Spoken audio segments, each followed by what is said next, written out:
അമുസ്ലിം അംഗങ്ങളെ നിയമിക്കാതെ ഇനി രക്ഷയുണ്ടോ? കേന്ദ്രം കൊണ്ടുവന്ന പുതിയ വഖഫ് നിയമം നിലവിലുണ്ട്. ആ നിയമം നടപ്പാക്കാതെ കണ്ടില്ലെന്ന് നടിച്ച് മുന്നോട്ടു പോകാൻ സംസ്ഥാന സർക്കാരിന് കഴിയുമോ? പിണറായി സർക്കാർ വഖഫ് ഭേദഗതിയെ ശക്തമായി എതിർത്തിരുന്നു. എന്നാൽ നിയമം നിലവിൽ വന്ന ശേഷം അതിന്റെ പ്രായോഗിക വശങ്ങൾ ഒഴിവാക്കാനാകുമോ എന്ന ചോദ്യമാണ് ഉയർന്നത്. ഇപ്പോൾ അധികാരത്തിലുള്ള UDF സർക്കാരും അതേ യാഥാർത്ഥ്യത്തെ നേരിടുകയാണ്. ഹൈക്കോടതിയുടെ ഇടപെടലും വഖഫ് ബോർഡിന്റെ ഘടനയെക്കുറിച്ചുള്ള ചോദ്യങ്ങളും ഉയരുന്ന സാഹചര്യത്തിൽ കേന്ദ്ര നിയമം അവഗണിച്ച് പഴയ രീതിയിൽ, അതായത് അമുസ്ലിങ്ങളെ വഖഫ് ബോർഡിൽ നിയമിക്കാതെ മുന്നോട്ടു പോകാനാകുമോ? അതോ നിയമം നടപ്പാക്കുക എന്ന ഭരണഘടനാപരമായ ബാധ്യത സർക്കാർ അംഗീകരിക്കേണ്ടി വരുമോ? ഇതിനിടയിൽ മുസ്ലിം ലീഗ് വഖഫ് ഭേദഗതിക്കെതിരായ രാഷ്ട്രീയ നിലപാടിൽ മാറ്റമില്ലെന്ന് ആവർത്തിക്കുകയാണ്. എന്നാൽ സർക്കാർ കോടതിയിൽ സ്വീകരിക്കുന്ന നിലപാടും രാഷ്ട്രീയ വേദികളിൽ പറയുന്ന വാദങ്ങളും ഒരേ ദിശയിലാണോ എന്ന ചോദ്യവും ഉയരുകയാണ്. വഖഫ് രാഷ്ട്രീയം അവസാനിച്ചു, ഇനി നിയമത്തിന്റെ രാഷ്ട്രീയം തുടങ്ങുകയാണോ? വഖഫ് ബോർഡിൽ മുസ്ലിം ഇതര അംഗങ്ങളെ നിയമിക്കണമെന്ന കേന്ദ്ര നിയമം UDF സർക്കാർ പിന്തുടരുകയാണെന്ന പ്രതിപക്ഷ വിമർശനവും ഇത്തരം ഒരു നിലപാട് സർക്കാർ എടുത്തിട്ടില്ലെന്ന വഖഫ് മന്ത്രിയുടെ മറുപടിയും രാഷ്ട്രീയ വിവാദം ഉയർത്തുമ്പോൾ പ്രൈം ഡിബേറ്റ് ചർച്ച ചെയ്യുന്നു. വഖഫിൽ ഇനി ഒളിച്ചുകളി നടക്കും.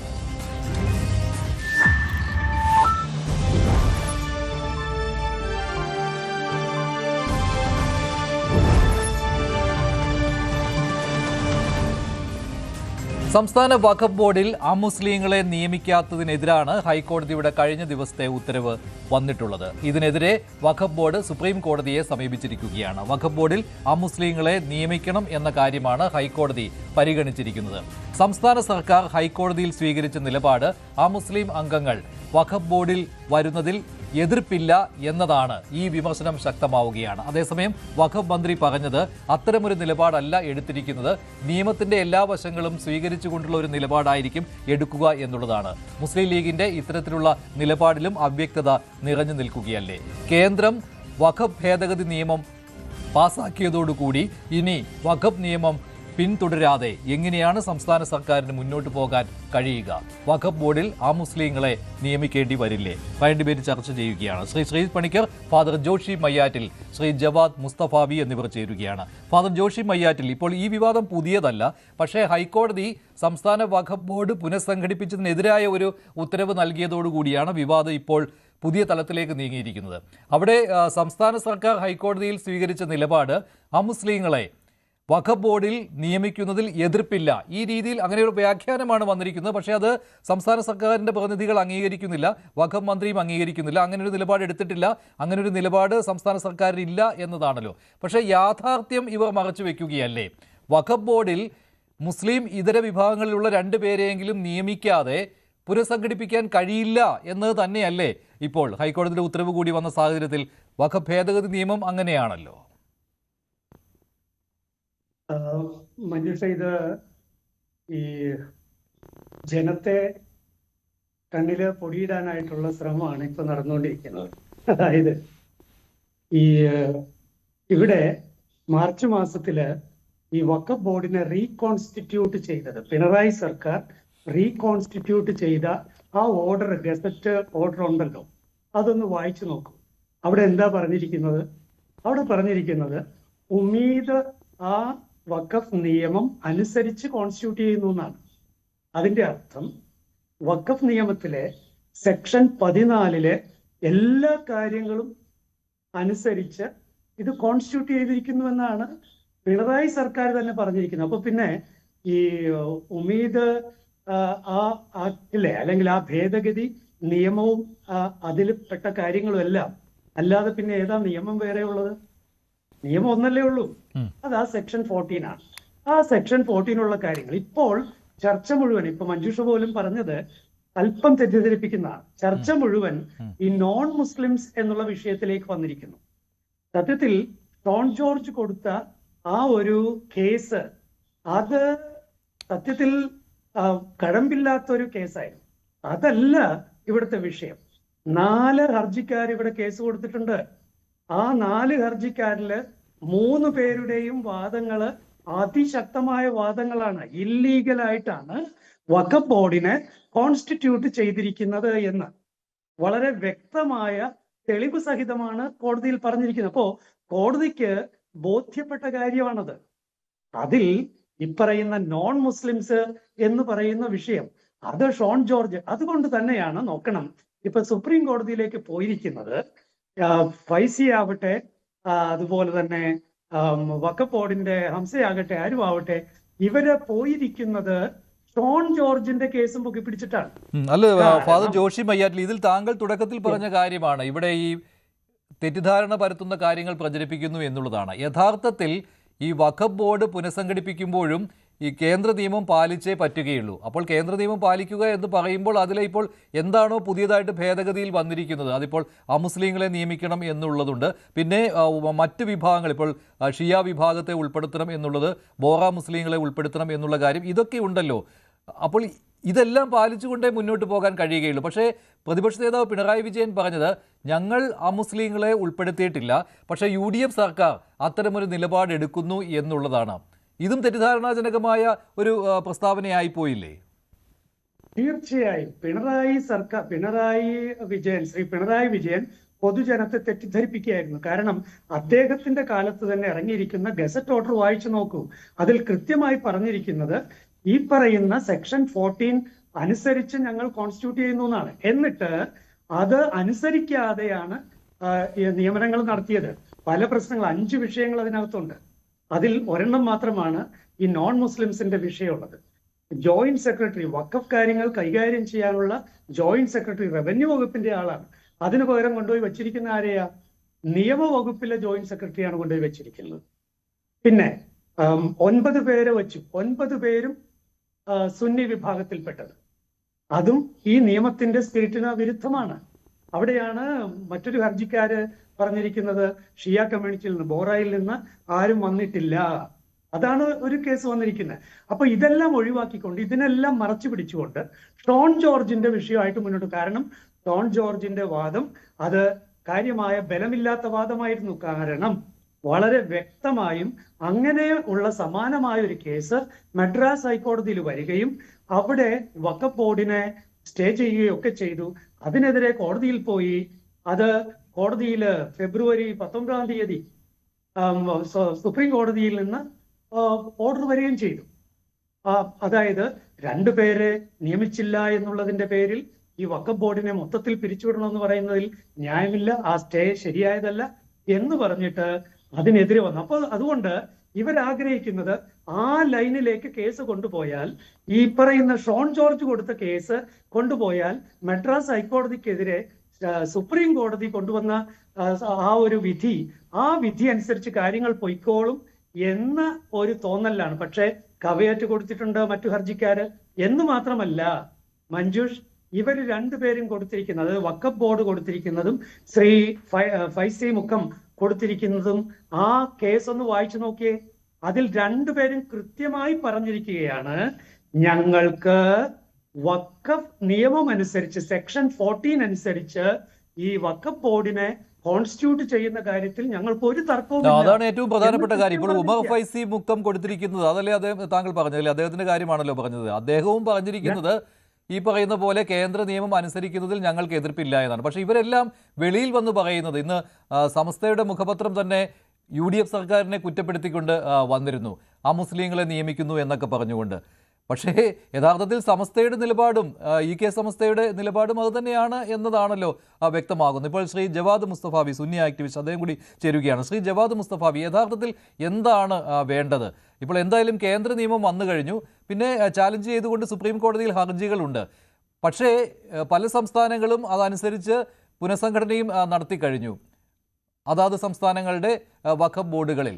കേരളം വിട്ടു നിൽക്കുകയായിരുന്നു. പക്ഷേ കേരളം ഇത്തരത്തിൽ വഖഫ് ബോർഡ് പുനഃസംഘടിപ്പിച്ചപ്പോൾ കേന്ദ്ര നിയമം അനുസരിക്കുന്നു എന്ന് പറയുകയും അതിൽ പക്ഷേ ഈ അമുസ്ലിങ്ങളെ നിയമിക്കാതിരിക്കുകയും ചെയ്തു. അതാണല്ലോ ഇപ്പോൾ ഹൈക്കോടതി തടഞ്ഞു എന്ന് തന്നെ പറയാം. അത് പ്രവർത്തനം മുന്നോട്ട് കൊണ്ടുപോകരുത് എന്നതാണല്ലോ.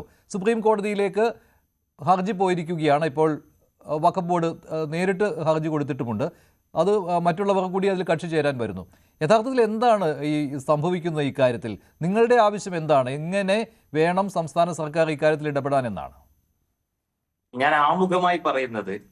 കേരളത്തിന് പരിചിതമല്ലാത്ത വർഗീയ വിദ്വേഷം നിറഞ്ഞൊരു അന്തരീക്ഷം കേരളത്തിൽ രൂപപ്പെട്ടു തുടങ്ങിയിരിക്കുന്നു എന്ന് തെളിയിക്കുന്നതാണ് വഖഫുമായി ബന്ധപ്പെട്ട ചർച്ചകളും ആ ചർച്ചകളിൽ പലപ്പോഴും നിറഞ്ഞു നിൽക്കുന്ന ചില മുഖങ്ങളും ആ കേസിൽ താല്പര്യം കാണിക്കുന്ന ആളുകളും എല്ലാം കേരളത്തിൽ സംഭവിക്കുന്ന ഗുരുതരമായ ചില മാറ്റത്തിന്റെ പ്രകടമായ അടയാളങ്ങൾ കൂടിയാണ്.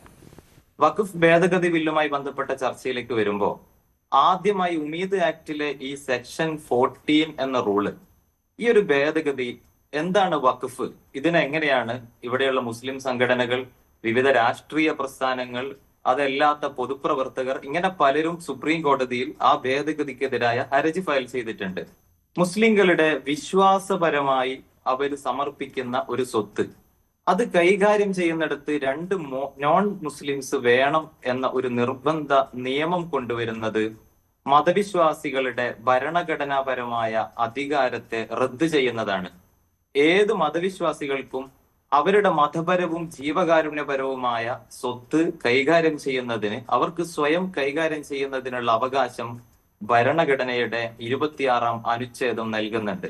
അതിനെ റദ്ദു ചെയ്യുന്നു എന്ന ഒരു പ്രശ്നം അതിലുണ്ട്. രണ്ടാമത്തത് അമിതമായ ഒരു രാഷ്ട്രീയ ഇടപെടൽ അതിലുണ്ട്.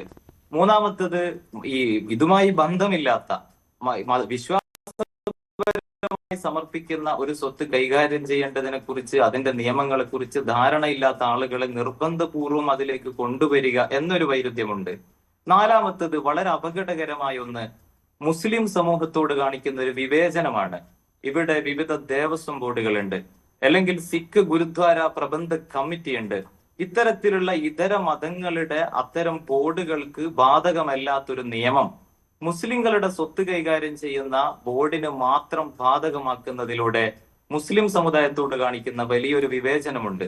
നിലവിൽ കേന്ദ്രം ഭരിച്ചുകൊണ്ടിരിക്കുന്ന ഭരണകൂടം ഇവിടെയുള്ള മുസ്ലിം സമുദായത്തോടും ക്രൈസ്തവ സമുദായത്തോടും ദളിത് വിഭാഗങ്ങളോടും വിവിധ ന്യൂനപക്ഷ സമൂഹങ്ങളോട്, പിന്നാക്ക വിഭാഗങ്ങളോട് കാണിക്കുന്ന അവഗണനയുടെ പാർശ്വവൽക്കരണത്തിന്റെ വിവിധ ഉദാഹരണങ്ങളിൽ, വിവിധ പ്രവർത്തനങ്ങളിൽ ഒന്നായി നമുക്കിതിനെ മനസ്സിലാക്കാൻ കഴിയും.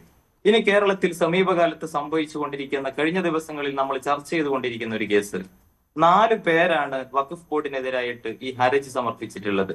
അതിലൊന്ന് BJPയുടെ സംസ്ഥാന വൈസ് പ്രസിഡന്റ് ഷോൺ ജോർജ് ആണ്. രണ്ടാമത്തത് assembly of Christian trust services എന്ന സംഘടനയാണ്. ആലോചിച്ചു നോക്കൂ, മുസ്ലിങ്ങളുടെ വഖഫ് സ്വത്തുക്കൾ അവരെന്തുദ്ദേശത്തിലാണോ വഖഫ് ചെയ്തത് ആ താല്പര്യത്തിൽ തന്നെ സംരക്ഷിക്കുന്നതിന് വേണ്ടി പ്രവർത്തിക്കുന്ന ഒരു ബോർഡിന്റെ കാര്യത്തിൽ ഈ പറഞ്ഞ ആളുകൾ കാണിക്കുന്ന ജാഗ്രതയിൽ തന്നെ കൃത്യമായ പന്തികേടുണ്ട്. അല്ല, ശ്രീ ജവാദ് മുസ്തഫാബി, അതിന് കാരണം എന്ന് പറയുന്നത് ഇപ്പോൾ കേന്ദ്രം ഈ നിയമ ഭേദഗതി അവതരിപ്പിച്ച സമയത്ത് തന്നെ പറഞ്ഞ കാര്യമാണ്. ഇതിൽ ഇപ്പോൾ മുസ്ലിങ്ങളുമായി ബന്ധപ്പെട്ടുള്ളതാണ് വഖഫ് എങ്കിലും ഇതിൽ പല വഖഫ് സ്വത്തുക്കളുടെ കാര്യത്തിലും എതിർപ്പ് നിലനിൽക്കുകയാണല്ലോ. അവിടെ കക്ഷികളായിട്ട് വരുന്നത് മുസ്ലിം ഇതര വിഭാഗങ്ങളിൽ നിന്നുള്ളവരുമുണ്ട്. അപ്പോൾ അവരെ കൂടി കേൾക്കേണ്ടി വരും എന്നുള്ളതാണല്ലോ ഇതിന് കാരണമായിട്ട് പറയുന്നത്. ഉദാഹരണം മുനമ്പത്തിൽ തന്നെ അങ്ങനെയാണ്. ഏതെങ്കിലും ഒരു ദേവസ്വം ബോർഡ് മുസ്ലിം സമുദായത്തിന്റെ കയ്യിലുള്ള ഭൂമി കുടിയേറി, അല്ലെങ്കിൽ ദേവസ്വം ബോർഡിന്റെ ഭൂമി മുസ്ലിം സമുദായത്തിലുള്ള ക്രൈസ്തവ സമുദായത്തിലുള്ള ആളുകൾ കയ്യേറ്റം ചെയ്തു, ഇങ്ങനെ കേസുകൾ നടക്കുന്നുണ്ട് എന്നതിന്റെ പരിഹാരം, അത് തീർപ്പാക്കാനുള്ള പരിഹാരം ദേവസ്വം ബോർഡിൽ മുസ്ലിങ്ങളെ കയറ്റലാണോ? അങ്ങനെയാണോ ഇവിടെയുള്ള മറ്റു മതവിശ്വാസികളുടെ ആരാധനാലയങ്ങൾ, സ്വത്തുക്കൾ കൈകാര്യം ചെയ്യുന്ന സ്റ്റാറ്റ്യൂട്ടറി ബോർഡുകളിലും പ്രശ്നങ്ങളില്ലേ, ആരോപണങ്ങളില്ലേ, പരാതികളില്ലേ? അത് പരിഹരിക്കാനും ഇതേ മാനദണ്ഡം തന്നെയാണോ ഇവിടെയുള്ള ഭരണകൂടം മുന്നോട്ട് വെക്കുന്നത് എന്നതാണ് എന്റെ ചോദ്യം. രണ്ടാമത്തത്, ഈ 4 ഹർജികൾ സമർപ്പിച്ചപ്പോ ഈ ഹർജികൾ പരിഗണിക്കുന്നതിന്റെ തലേ ദിവസം സംസ്ഥാന സർക്കാർ ഒരു കൗണ്ടർ അഫിഡവിറ്റ് സമർപ്പിക്കുന്നുണ്ട്.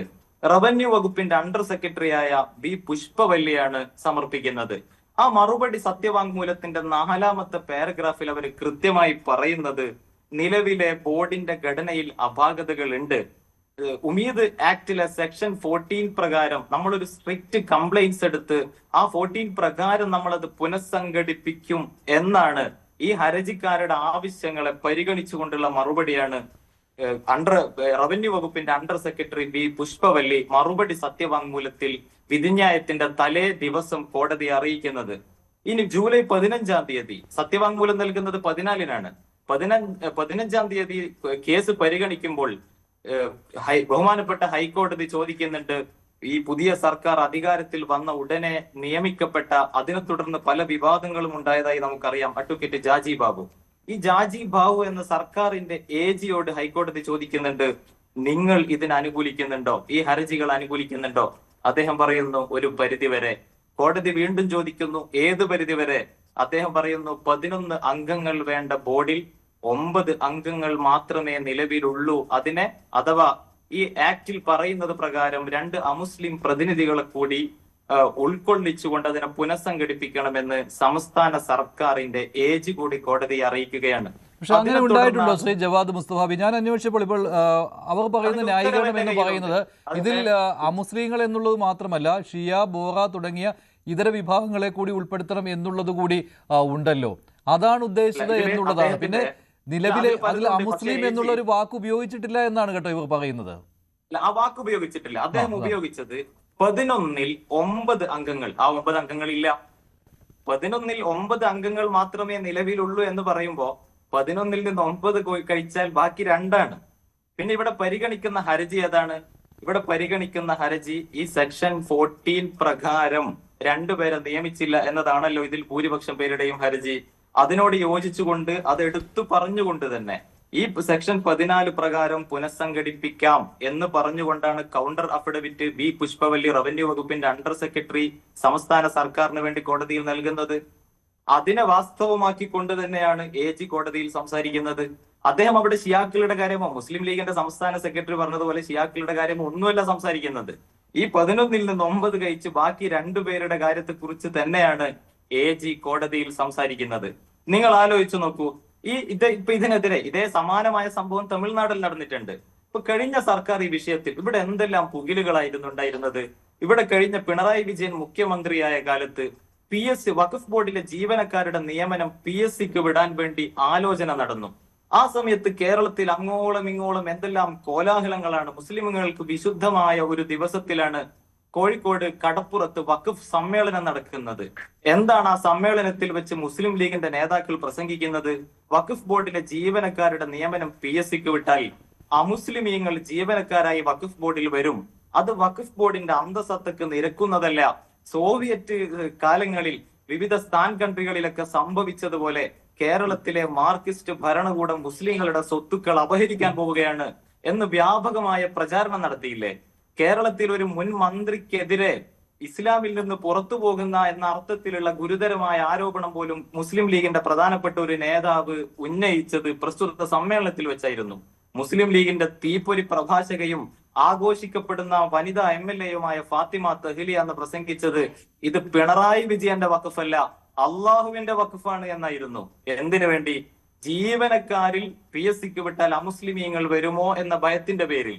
അങ്ങനെ അന്ന് ഇവിടെ അതിന്റെ പേരിൽ ഊതിക്കത്തിച്ച് സമുദായത്തിന്റെ വികാരം കേരളത്തിൽ ഒരു ഭരണകൂടത്തിനെതിരെ തിരിച്ചുവിടാൻ വേണ്ടി പ്രവർത്തിച്ച ഒരു മുന്നണി, അതേ പാർട്ടി തന്നെയാണ് ഉമീദ് ആക്ടിലെ 14-ാമത്തെ സെക്ഷനെതിരെ സുപ്രീം കോടതിയിൽ ഹർജി ഫയൽ ചെയ്ത സംഘടനയുമാണ് മുസ്ലിം ലീഗ്.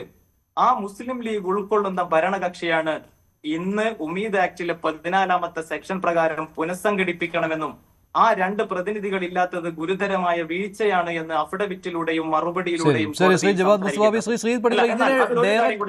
ഡയറക്റ്റ് ആയിട്ട് ഇത്തരത്തിലുള്ള കാര്യങ്ങൾ ഉന്നയിച്ചിട്ടില്ല എന്നാണ് ഇന്ന് വഖഫ് മന്ത്രിയും പറഞ്ഞത്. അത് തന്നെയാണ് വഖഫ് മന്ത്രിയും പറയുന്നത് അതാണല്ലോ. ബി പുഷ്പവല്ലി റവന്യൂ വകുപ്പിന്റെ അണ്ടർ സെക്രട്ടറി കോടതിയിൽ സമർപ്പിച്ച അഫിഡവിറ്റിൽ കാര്യങ്ങൾ കൃത്യമാണ്. റവന്യൂ വകുപ്പിന്റെ അണ്ടർ സെക്രട്ടറി ആരെയാണ് പ്രതിനിധീകരിക്കുന്നത്? സംസ്ഥാന സർക്കാരിനെ അല്ലേ? അദ്ദേഹം ജൂലൈ 14-ന് ഹൈക്കോടതിയിൽ സമർപ്പിച്ച കൗണ്ടർ അഫിഡവിറ്റിൽ മറുപടി സത്യവാങ്മൂലത്തിൽ കൃത്യമായി ഞങ്ങൾ ഈ സെക്ഷൻ പ്രകാരം പുനഃസംഘടിപ്പിക്കാം എന്ന് കോടതി അറിയിക്കുന്നുണ്ട്. ശരി ജവാദ്, ശരി ശ്രീത് പണിക്കർ, ഇതിപ്പോൾ സർക്കാരിന് മറ്റൊരു വഴിയില്ല എന്നതും കൂടി ഉണ്ടല്ലോ ശ്രീത് പണിക്കർ. ഇപ്പോൾ വെളിയിൽ പറയാം, രാഷ്ട്രീയമായിട്ട് വെളിയിൽ പറയാം എല്ലാ കാര്യങ്ങളും. ലീഗിന് ഒരു തരത്തിലും ഇതിൽ നിന്ന് പിന്നോട്ട് പോകാനും പറ്റില്ല.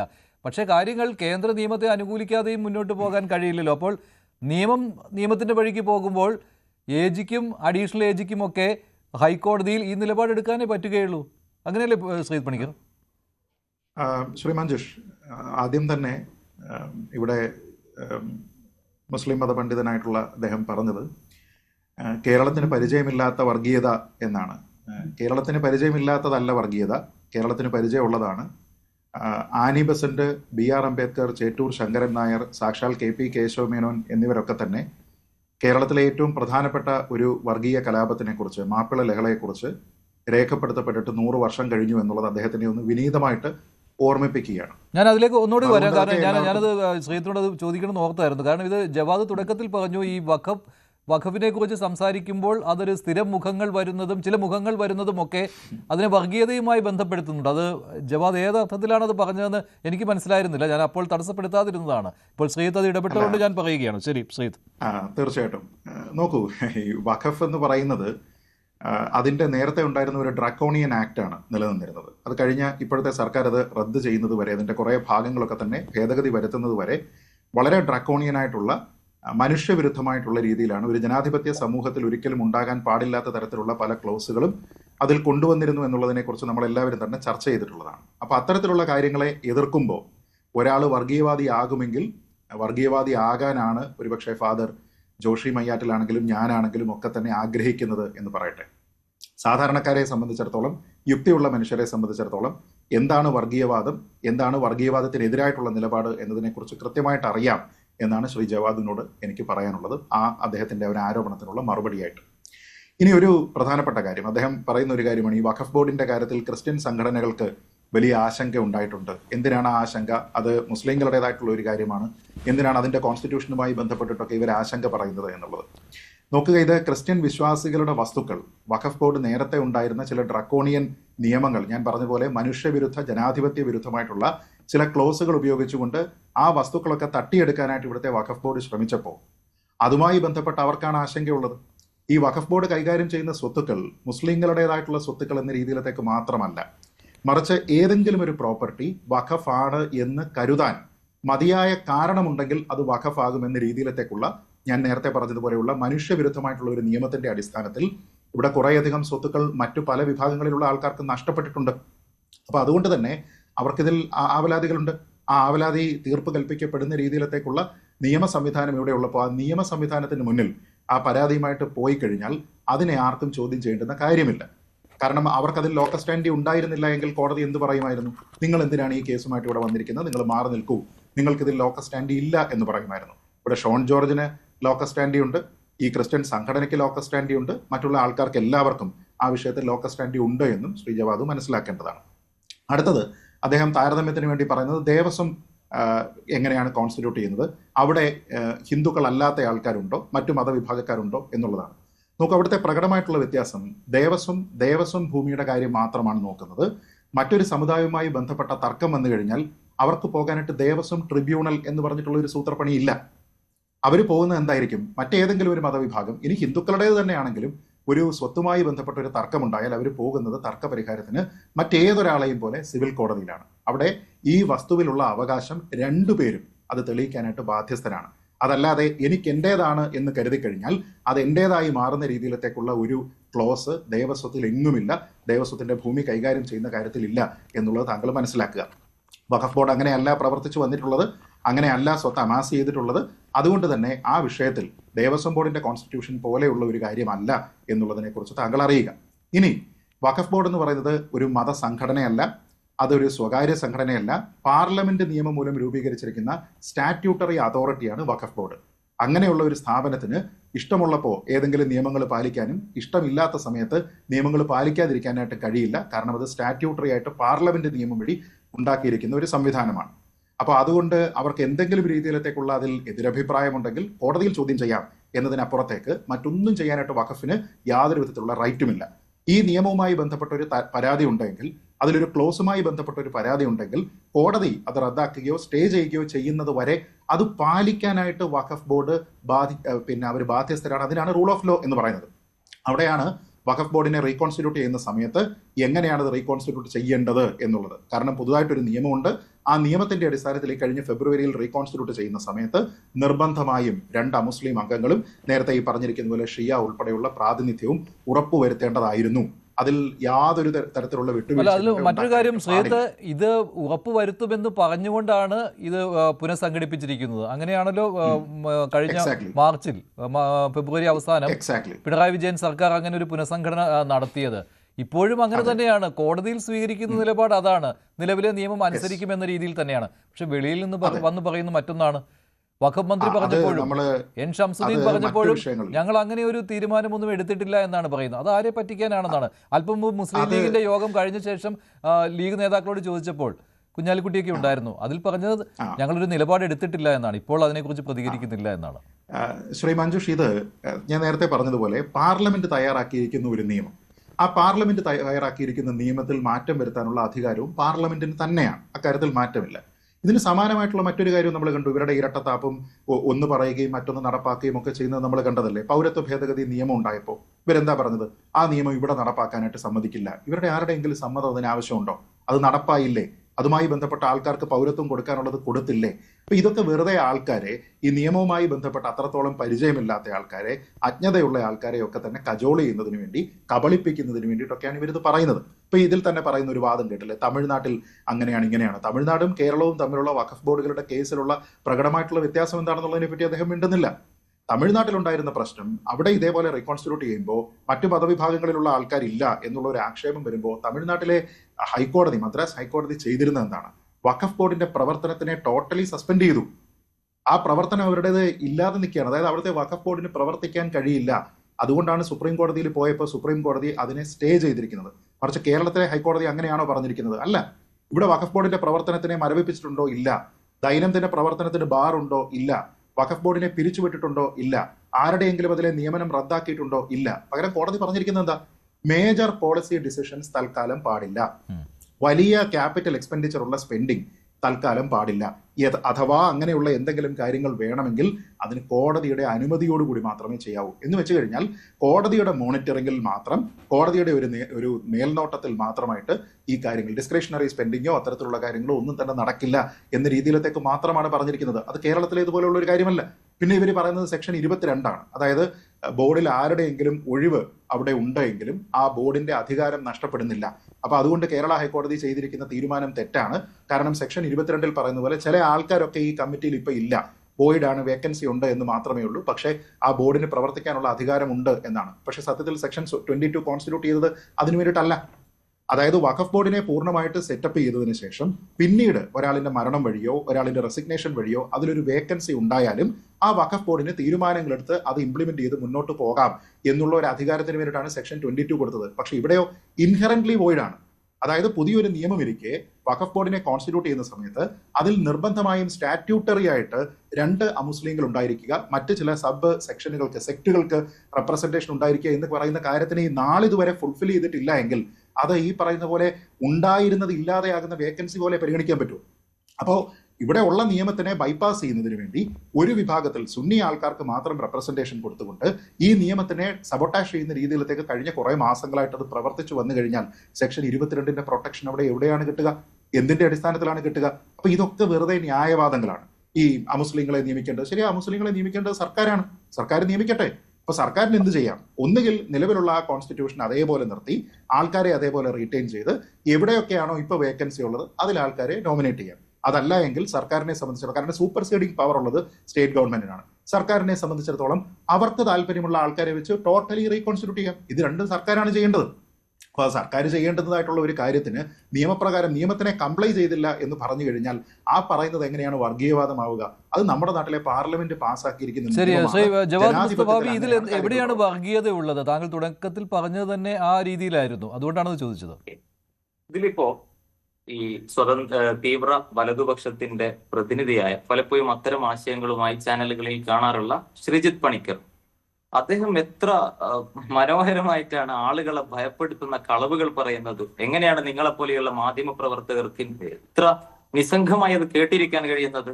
വഖഫ് നിയമം എന്ന് പറഞ്ഞാൽ അദ്ദേഹം എന്താ, ഇവിടെയുള്ള ആളുകളുടെ, ഇതര മതസ്ഥരുടെ സ്വത്തുക്കളൊക്കെ കൊള്ളയടിക്കാൻ പറ്റുന്ന, നമ്മൾ ഇരുന്നിടത്ത് നിന്ന് ഇത് വഖഫ് സ്വത്താണ് എന്നൊരാൾ വിചാരിച്ചാൽ അത് വഖഫാകുന്ന കാട്ടു നിയമമാണ് വഖഫ് ബോർഡിൽ ഉള്ളത് എന്ന പ്രചരണമാണ് അദ്ദേഹത്തെ പോലെ ചില തീവ്ര ക്രിസ്ത്യൻ സംഘടനകൾ ഉൾപ്പെടെ കഴിഞ്ഞ ദിവസങ്ങളിൽ കേരളത്തിൽ ഉടനീളം നടത്തിക്കൊണ്ടിരിക്കുന്നത്. അങ്ങനെ ഏത് കേസാണ് ഇവിടെ നടന്നിരിക്കുന്നത്? ഇപ്പൊ സമീപകാലത്ത് ചർച്ച ചെയ്യപ്പെടുന്ന മുനമ്പം കേസിന്റെ വസ്തുത അങ്ങനെയാണോ? ഞാൻ പറയുന്നത് മുനമ്പത്തിന്റെ കേസിൽ ആളുകൾ ഇറക്കി വിടണമെന്ന് ഒന്നുമല്ല, അത് നിയമത്തിന്റെ വഴിയിൽ തീരുമാനമാകട്ടെ. പക്ഷെ ഇത്തരം കേസുകളുടെ മറവിൽ മുസ്ലിം സ്ഥാപനങ്ങൾക്കെതിരെ അല്ലെങ്കിൽ മുസ്ലിങ്ങളുമായി ബന്ധപ്പെടുന്ന ഇത്തരം ബോർഡുകൾക്കെതിരെ അങ്ങേയറ്റം നീചമായ, വ്യാജമായ, ഇസ്ലാമോഫോബിക്കായ പ്രചാരണങ്ങൾ പലപ്പോഴും തീവ്ര വലതുപക്ഷവും തീവ്ര ക്രിസ്ത്യൻ സംഘടനകളും നടത്തിക്കൊണ്ടിരിക്കുന്നുണ്ട്. അത്തരം ആളുകൾ തന്നെയാണ് ഈ വഖഫിന്റെ കേസിൽ പോലും മുൻകൈയെടുത്ത് നിൽക്കുന്നത്. ഈ മുനമ്പത്തിന്റെ കാര്യത്തിലാണെങ്കിൽ ഇപ്പോഴത്തെ മുഖ്യമന്ത്രി വി ഡി സതീശന്റെ നിലപാടും അത് തന്നെയാണ്. ശ്രീ ജവാദ് മുസ്തഫാവി, ശ്രീ വി ഡി സതീശൻ പറഞ്ഞതും ഇതേ കാര്യം തന്നെയാണ്. വഖഫ് ഭൂമി അല്ല മുനമ്പം എന്നാണ് അദ്ദേഹത്തിന്റെ നിലപാടും. അദ്ദേഹം പ്രതിപക്ഷ നേതാവായിരുന്നപ്പോൾ പരസ്യമായിട്ട് നിലപാടെടുത്തയാളാണ്. അപ്പോൾ അദ്ദേഹവും ഇക്കാര്യത്തിൽ തീവ്ര നിലപാട് സ്വീകരിക്കുന്നയാളാണോ? ആ നിലപാടിന് അന്ന് തന്നെ ഞാൻ ഉൾപ്പെടെയുള്ള ആളുകൾ ചോദ്യം ചെയ്യുകയും ചെയ്തിരുന്നു. കാരണം അദ്ദേഹത്തിന്റെ നിലപാടിനെ ഇവിടെയുള്ള ഇതര മുസ്ലിം ലീഗിലെ പോലും എല്ലാ നേതാക്കളും അംഗീകരിച്ചിട്ടില്ല എന്ന് മാത്രമല്ല, കെ എം ഷാജിയെ പോലെയുള്ള ആളുകൾ തന്നെ അതിനെ തള്ളിപ്പറഞ്ഞിട്ടുണ്ട്. മുനമ്പം വഖഫ് ഭൂമിയാണോ അല്ലേ എന്നത് വി ഡി സതീശനോ പിണറായി വിജയനോ തീരുമാനിക്കേണ്ട ഒന്നല്ല. മുനമ്പം വിഷയത്തിൽ ഞങ്ങളുടെ നിലപാട്, മുനമ്പം വിഷയത്തിൽ യഥാർത്ഥ പ്രതി ഫറൂഖ് കോളേജാണ്. അവരാണ് വഖഫ് ഭൂമി സാധാരണക്കാരായ ആളുകളിൽ നിന്ന് പണം വാങ്ങി വിറ്റത്. അവരെയാണ് ഇതിൽ പ്രതി ചേർക്കേണ്ടത്. ഞാൻ ആ ചർച്ചയിലേക്ക് പോകുന്നില്ല. അതേസമയത്ത് വഖഫ് നിയമങ്ങളെ കുറിച്ച് അങ്ങേയറ്റം വ്യാജമായ ആളുകളെ ഭയപ്പെടുത്തുന്ന കളവുകളാണ് പലപ്പോഴും ഇത്തരം ഫ്ലോറുകളിൽ നിന്ന് നമ്മൾ കേട്ടുവരുന്നത്. എന്നാൽ ഇവിടെ വഖഫ് എന്ന് പറയുന്നത് മുസ്ലിങ്ങളുടെ വിശ്വാസപരമായ ഒരു സമർപ്പണമാണ്. അവരെന്ത് ഉദ്ദേശത്തിലാണോ അതിനെ സമർപ്പിച്ചത്, ആ താല്പര്യത്തിൽ അതിനെ സംരക്ഷിക്കാൻ വേണ്ടി പ്രവർത്തിക്കുന്ന സ്റ്റാറ്റ്യൂട്ടറി ബോർഡാണ് വഖഫ് ബോർഡ്. അതുമായി ബന്ധപ്പെട്ട കാര്യത്തിൽ, അത് സംരക്ഷിക്കുന്ന കാര്യത്തിൽ ഇവിടെയുള്ള മുസ്ലിം സമുദായത്തിനോ മതേതര സമൂഹത്തിനോ ഒന്നുമില്ലാത്ത ഒരു അമിത താല്പര്യം തീവ്ര വലതുപക്ഷ സംഘടനകൾക്കും തീവ്ര സ്വഭാവമുള്ള ക്രൈസ്തവ സംഘടനകൾക്കും മാത്രം കാണുന്നതിനെ BJP-യുടെ സംസ്ഥാന വൈസ് പ്രസിഡന്റിന് വഖഫ് ബോർഡിന്റെ സംരക്ഷണത്തിന്റെ കാര്യത്തിൽ ഇത്രയധികം ജാഗ്രത കാണുന്നതിനെ നമ്മൾ അങ്ങേയറ്റം നല്ല മനസ്സോടെ കാണണമെന്ന് പറയുന്നതിൽ പന്തികേടുണ്ട്. രണ്ടാമത് എനിക്കിതിൽ സംസാരിക്കാനുള്ളത് തീവ്ര വലതുപക്ഷ പ്രവർത്തകരോടല്ല. ഞാൻ കരുതിയിരുന്നതും ഇന്നത്തെ ഫ്ലോറിൽ നിലവിലുള്ള ഭരണകക്ഷിയുടെ ഒരു പ്രതിനിധി ഉണ്ടാകുമെന്നതാണ്. അല്ലാതെ നമുക്കിവിടെ BJP-യോടോ ഇവിടെ വളരെ ഫാസിസ്റ്റ് സ്വഭാവത്തിൽ നിയമങ്ങൾ അടിച്ചേൽപ്പിക്കുന്ന സർക്കാരിനോടോ ഉള്ള വിയോജിപ്പുകൾ നമ്മൾ പലതരത്തിൽ അത്തരം പോരാട്ടങ്ങൾ നടത്തിക്കൊണ്ടിരിക്കുന്നു. ഞാനിവിടെ ചൂണ്ടിക്കാണിക്കുന്നത് നിലവിലുള്ള ഭരണകക്ഷിയുടെ വൈരുദ്ധ്യം മാത്രമാണ്. ഉമ്മീദ് ആക്ടിലെ 14-ാമത്തെ സെക്ഷനെതിരെ സുപ്രീം കോടതിയെ സമീപിച്ച പാർട്ടികൾ ഉൾക്കൊള്ളുന്ന ഭരണകക്ഷി ഇന്ന് അതേ ആക്ടിന് വേണ്ടി ഇവിടെയുള്ള തീവ്ര സ്വഭാവമുള്ള സംഘടനകളും അതിന്റെ നേതാക്കളും സമർപ്പിച്ച ഹർജിക്ക് അനുകൂലമായി നിൽക്കുകയും വഖഫ് ബോർഡിന്റെ അന്തസത്തയത്തിന്റെ തകർക്കുന്ന സമീപനം സ്വീകരിക്കുകയും ചെയ്യുന്നു. പിന്നെ നേരത്തെ ശ്രീജിത്ത് പണിക്കർ പറഞ്ഞതുപോലെ സെക്ഷൻ 22 എന്നത് അംഗങ്ങൾ ഒഴിഞ്ഞാൽ മാത്രമൊന്നുമല്ല, 3 or 4 അംഗങ്ങളുടെ കുറവ് ഇതിൽ നിന്നുണ്ടെങ്കിലും ബോർഡിന്റെ പ്രവർത്തനങ്ങളോ തീരുമാനങ്ങളോ അസാധുവാവുകയില്ല എന്ന് ഉമ്മീദ് ആക്ടിലെ 22-ാം സെക്ഷനിൽ കൃത്യമാണ്. പക്ഷെ നിലവിലുള്ള ഹൈക്കോടതിയുടെ ഇടക്കാല ഉത്തരവ് തീരുമാനങ്ങളെ അസാധുവാക്കുന്ന തരത്തിലുള്ളത് തന്നെയാണ്. അപ്പൊ ആ തരത്തിൽ ഇപ്പൊ തമിഴ്നാട്ടിൽ സംഭവിച്ചു. അദ്ദേഹം പറഞ്ഞു തമിഴ്നാട്ടിൽ ഇതേ സമാനമായ സ്റ്റേ സംഭവിക്കുകയും തമിഴ്നാട് വഖഫ് ബോർഡ് സുപ്രീം കോടതിയെ സമീപിക്കുകയും മദ്രാസ് ഹൈക്കോടതിയുടെ ഉത്തരവിനെ സ്റ്റേ ചെയ്തുകൊണ്ടുള്ള ഉത്തരവിനെ സ്റ്റേ ചെയ്യുകയും ചെയ്തിട്ടുണ്ട്. ഇപ്പോൾ വഖഫ് ബോർഡ് ഇവിടെ പ്രവർത്തിക്കുന്നത് മുസ്ലിങ്ങളുടെ വഖഫ് സ്വത്തിനെ സംരക്ഷിക്കാനാണ്. കഴിഞ്ഞ 5 വർഷക്കാലം വഖഫിനെ മുൻനിർത്തി അങ്ങേയറ്റം ഭീകരമായ വർഗീയ വിധ്വംസക പ്രചരണങ്ങൾ ഇവിടെ നടന്നിരുന്നു. ഇവിടെയുള്ള ഇടതുപക്ഷ ഭരണകൂടം വഖഫിനെ തകർക്കുകയാണ്, കൊള്ളയടിക്കുകയാണ്, BJP-യുടെ ഏജൻസിയാണ് കേരളത്തിൽ ഇടതുപക്ഷം എന്ന പ്രചാരണം നടന്നിരുന്നു. ഞാൻ നേരത്തെ ചൂണ്ടിക്കാണിച്ചതുപോലെ ഇത് പിണറായി വിജയന്റെ വഖഫല്ല എന്ന് പറയുമ്പോൾ എങ്ങനെയാണ് ഇവിടെ ആത്മാർത്ഥമായി അള്ളാഹുവിന്റെ മാർഗത്തിൽ വഖഫ് ചെയ്ത വിശ്വാസികളുടെ ഹൃദയത്തിൽ അത്തരം ക്യാമ്പയിനുകൾ എങ്ങനെയാണ് പ്രചരിപ്പിച്ചിട്ടുണ്ടാവുക എന്ന് നിങ്ങൾ ആലോചിച്ച് നോക്കുക. ഫാദർ ജോഷി മയ്യാറ്റിൽ ഇപ്പോൾ തീവ്ര വലതുപക്ഷ പ്രചാരകരും അതുപോലെ തന്നെ ക്രൈസ്തവ സംഘടനകളും, അതാണ് ശ്രീ ജവാദ് മുസ്തഫാവിയുടെ ഉദ്ദേശിച്ചത്. ഈ വഖഫ് വിഷയം ചർച്ചയ്ക്ക് വരുമ്പോൾ എപ്പോഴും അവർ തെറ്റായ പ്രചാരണങ്ങൾ നടത്തുന്നു എന്നുള്ളതാണ് അതിനുള്ള മറുപടി. അതിൽ താങ്കളും ഉൾപ്പെടുമെന്നാണ്. കഴിഞ്ഞ 4.5 വർഷമായിട്ട് മുനമ്പത്ത് 610 കുടുംബങ്ങൾ അവരുടെ റവന്യൂ അവകാശങ്ങളെല്ലാം നിഷേധിക്കപ്പെട്ട് ജനാധിപത്യ ഇന്ത്യയിൽ അവിടെ കഴിയുക. അവരെ നിർത്തിക്കൊണ്ടാണ് ഈ ചർച്ചകളൊക്കെ ഇവിടെ നടക്കുന്നത്. മുനമ്പം വഖഫാണെന്ന് ആദ്യമായിട്ട് പറഞ്ഞത് ഒരു ഭീകര പ്രസ്ഥാനത്തിന്റെ ഒരു പത്രമാണ്. ഇന്ന് ആ പത്രം ഇല്ല എന്നോർക്കണം. അപ്പോൾ വർഗീയവാദികളും ഭീകരവാദികളും ചേർന്ന് ചില മതനിയമങ്ങൾ അടിച്ചേൽപ്പിച്ച് ഇവിടെയുള്ള മനുഷ്യരെ ഇതുപോലെ നിസ്സഹായരാക്കി നിർത്തിയിരിക്കുകയാണ്.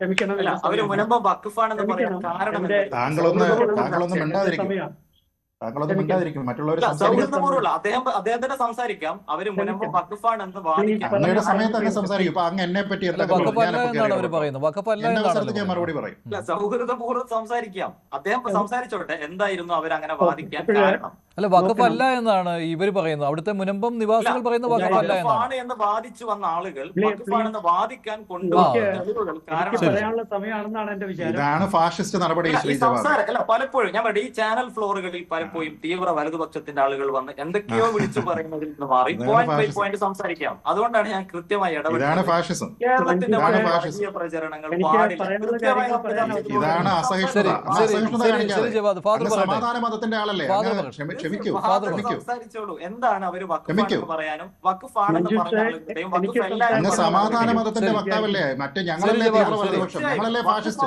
ഫാദറിന് അവസരം കൊടുക്കൂ. ഫാദർ പറയട്ടെ. അങ്ങ് സമാധാന ഫാദർ മതത്തിന്റെ പറയൂ. ആള്, ഞങ്ങള് ഫാഷിസ്റ്റും അല്ലേ? അപ്പൊ അങ്ങ് മിണ്ടാതിരിക്കും. മാനദണ്ഡങ്ങൾ അവരുന്നയിക്കുന്ന വാദങ്ങൾ പറഞ്ഞ് സംസാരിച്ചോളൂ. ഇപ്പൊ ഞാൻ അങ്ങ് മിണ്ടാതിരിക്കും. കൃത്യമായ സംസാരിക്കുന്നവര് സംസാരിക്കട്ടെ. അങ്ങല്ലല്ലോ, ഞങ്ങളല്ലേ ഫാഷിസ്റ്റ്. അങ്ങ് മിണ്ടാതിരിക്കും. ശ്രീജിത്ത് പണിക്കർ ഇടപെടാൻ ഇവിടെ മറ്റൊരാൾ ഉണ്ടല്ലോ. നിങ്ങൾ അമിതമായ താല്പര്യം കാണിക്കേണ്ടത്. ശരി, ജവാദ്. അല്ല, ഫാദർ എന്നെ ഫാദർ പറ്റി പറയൂ. പറഞ്ഞ സമയത്ത് മിണ്ടാതിരുന്നത് കൊണ്ട് താങ്കൾ എല്ലായിടത്തും കയറി അങ്ങനെ അല്ല, അങ്ങനെ ജവാദ് വെള്ളം ഫാദർ ഉണ്ടാക്കി പറയട്ടെ. പോകാം. ഫാദർ പറയട്ടെ. അല്ല, ഫാദർ അങ്ങനെ പറയട്ടെ. നടക്കില്ല. ജവാദ് അങ്ങനെ ഫാദർ നടക്കില്ല. പറയട്ടെ. ഇത് ജവാദ് ഫാദർ പറയട്ടെ. പ്രോപ്പർട്ടി പോലെ ഈ ചർച്ച കൊണ്ടുപോകാൻ പറ്റില്ല.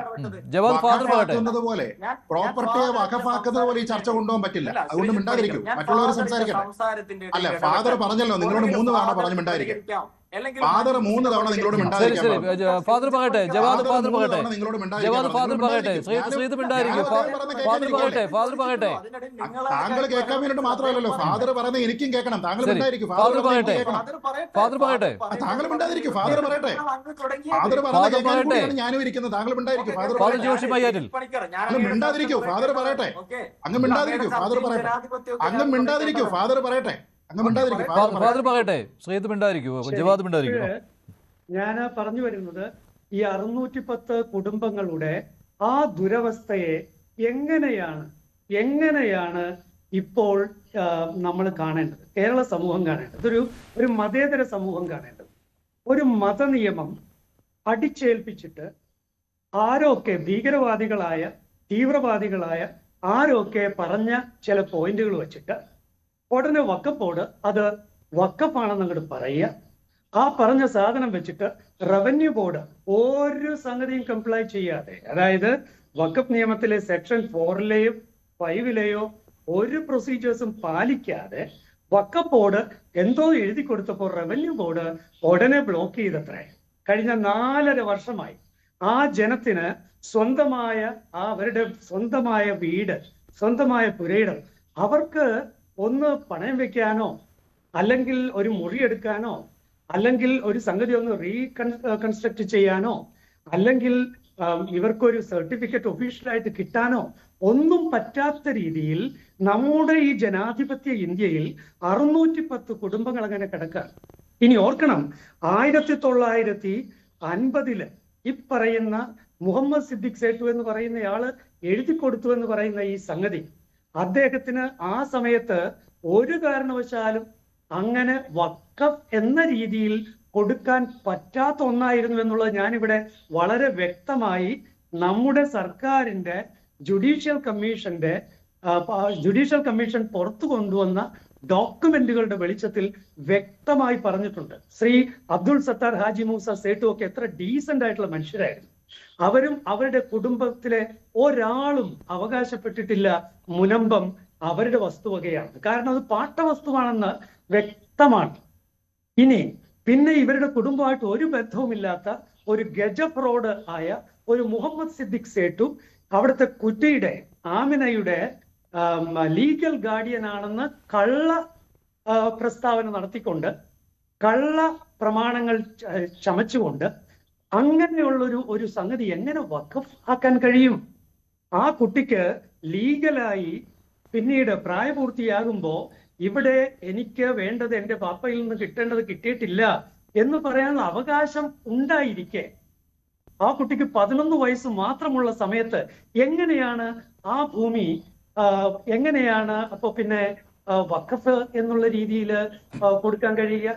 എങ്ങനെയാണ് ഇത് തന്റെ കുടുംബത്തിലേക്ക് ഇനി ബാക്കി എന്തെങ്കിലും ഉണ്ടെങ്കിൽ, കാരണം പുഴ കടലെടുത്ത് പോകുന്നുണ്ട്, വിൽക്കാനും ഒക്കെ അനുവാദമുണ്ട്, ഇത് എന്തെങ്കിലും ബാക്കിയുണ്ടെങ്കിൽ സ്വന്തം കുടുംബത്തിലേക്ക് തിരികെ വരണം എന്ന് പറയുമ്പോൾ അത് പിന്നെ എങ്ങനെ വഖഫ്? അപ്പോ ഇത് വഖഫല്ല എന്നുള്ള കാര്യത്തില്, മുനമ്പം വഖഫല്ല എന്നുള്ള കാര്യത്തില് കേരളത്തിന്റെ മുഖ്യമന്ത്രിയായിരിക്കുന്ന ശ്രീ VD സതീശന്റെ ആ ബോധ്യം ഉണ്ടല്ലോ, ആ ബോധ്യം അത് വർഗീയതയിൽ നിന്ന് വരുന്നതല്ല, യുക്തിബോധത്തിൽ നിന്ന് വരുന്നതാണ്. അത് ഡോക്യുമെന്റുകളുടെ അടിസ്ഥാനത്തിലുള്ളതാണ്. ആ ഡോക്യുമെന്റുകളുടെ അടിസ്ഥാനത്തിലുള്ള ആ ബോധ്യവും ആ യാഥാർത്ഥ്യവും അംഗീകരിക്കാൻ ഈ ജനാധിപത്യ ഭാരതത്തിന് കഴിയുന്നില്ല. അല്ല, ആ ബോധ്യം VD സതീശന് അന്നുണ്ടായിരുന്നു. പക്ഷേ ഇപ്പോൾ കേന്ദ്ര നിയമത്തെ അനുകൂലിക്കുന്നില്ല എന്നത് തന്നെയാണ് ഇപ്പോഴത്തെയും നിലപാട്. വെളിയിൽ പറയുന്നതാണ് കേട്ടോ, പക്ഷെ കോടതിയിൽ വരുമ്പോൾ വേറെയാണ്, അത് മറ്റൊരു കാര്യം.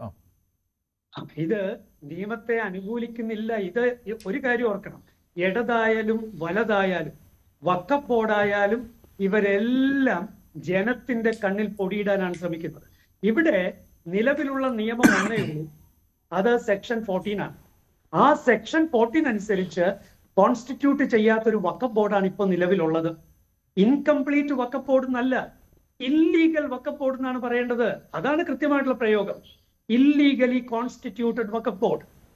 ആ വിഷയമാണ് ഹൈക്കോടതി കൃത്യമായിട്ട് നിരീക്ഷിച്ചിട്ട് ഇനിയൊരു വിധി പറയുന്നത് വരെ ഇവര് മേജർ ആയിട്ടുള്ള ഡിസിഷൻസും കാര്യങ്ങളൊന്നും ചെയ്യാൻ പാടില്ല. അതിന് കോടതിയുടെ, ഇനി മാത്രമല്ല joint secretary of Waqf matters കൈകാര്യം ചെയ്യുന്ന ജോയിന്റ് സെക്രട്ടറി, റവന്യൂ വകുപ്പിന്റെ ജോയിന്റ് സെക്രട്ടറിയുടെ അഡ്മിനിസ്ട്രേഷനിലാണ് കാര്യങ്ങൾ ഇപ്പോൾ വന്നിരിക്കുന്നത്. നോക്കണം, ഇത് ശ്രീ സ്റ്റാലിൻ ദേവൻ സാറ് മുന്നോട്ട് വെച്ച ഒരു വാദമായിരുന്നു. കാരണം റവന്യൂ വകുപ്പിന്റെ ജോയിന്റ് സെക്രട്ടറി, അതായത് വഖഫ് കൈകാര്യങ്ങൾ ചെയ്യേണ്ട കാര്യങ്ങൾ നോക്കേണ്ട അദ്ദേഹമാണ് വഖഫ് ബോർഡിൽ മെമ്പറായി വരേണ്ടത്. പക്ഷേ ഇല്ലീഗലായി അത് ഒഴിവാക്കിക്കൊണ്ട് തങ്ങൾക്ക് പറ്റിയ രീതിയിലുള്ള വെറും ലീഗൽ കാര്യങ്ങളുടെ ഒരു കൂട്ടരെ അതിന് മെമ്പറായിട്ട് വെച്ചു. അതുപോലെ തന്നെ ബാർ കൗൺസിലില് റെപ്രസെന്റേഷൻ ഇല്ലാതെ വന്നു. ഒരു MLA, ലെജിസ്ലേറ്റീവ് അസംബ്ലിയുടെ ഒരു പ്രതിനിധി അവിടെ വേണ്ടതുണ്ട്. ആ MLA എന്താണ്, അഹമ്മദ് കുഞ്ഞ് മാസ്റ്റർ എന്നാണ് എന്റെ ഓർമ്മ, അദ്ദേഹം ഇപ്പോൾ MLA അല്ല. അപ്പോൾ ഇത്തരത്തിൽ നോക്കുമ്പോൾ 5 കാര്യങ്ങൾ ശ്രീ സ്റ്റാലിൻ ദേവൻ സാറ്, നിങ്ങൾക്കറിയാവുന്നത് പോലെ അദ്ദേഹം ക്രിസ്ത്യാനിയും അല്ല, അദ്ദേഹം BJP-കാരനും അല്ല, അദ്ദേഹം ഈ പറയുന്ന കൂട്ടത്തിൽ ഒന്നും പെടുന്നല്ല. അപ്പൊ ഈ വലത്താണോ ഇടത്താണോ എക്സ്ട്രീം ആണോ എങ്ങനെ ആരാ തീരുമാനിക്കുന്നത്? ന്യായത്തിന് വേണ്ടി നിൽക്കുന്നവരൊക്കെ തീവ്രവാദികളാകുമെന്നാണോ? എല്ലാം പിടിച്ചെടുക്കാനായിട്ട് വരുന്ന ഭീകരന്മാരൊക്കെ ഇവിടെ സമാധാനവാദികളും മിതവാദികളും ഇവിടെ എല്ലാ അവകാശങ്ങളുള്ളവരാണെന്നാണോ? ശരി, ശ്രീ ജവാദ് അതിനുള്ള മറുപടി. അത് ഈ വഖഫ് ചർച്ച വരുമ്പോഴെല്ലാം നിങ്ങൾ ഉന്നയിക്കുന്ന ഒരു വാദമാണല്ലോ. ശരി ജവാദ്. ഓക്കെ, തീർച്ചയായും. ഞാൻ ആലോചിക്കുന്നത്, സ്വാഭാവികമായിട്ടും ഒരു മതപണ്ഡിതർ, ഇപ്പൊ നമുക്കൊക്കെ ഇഷ്ടംപോലെ ക്രൈസ്തവ മത പുരോഹിതന്മാരുമായി സൗഹൃദവും പരിചയവും ഒക്കെ ഉണ്ട്. സമീപകാലത്തായി കേരളത്തിൽ കണ്ടുവരുന്ന ചില മതപുരോഹിതന്മാരുടെ ഇത്തരത്തിലുള്ള പ്രവണത, അത് നമ്മുടെ പാരമ്പര്യമല്ല, അത് അതാത് മതത്തിനും നാടിനും ആരോഗ്യകരമല്ല എന്നാണ് ഞാൻ ഫാദറോട് ആദ്യമായി ഓർമ്മിപ്പിക്കുന്നത്. ഞാൻ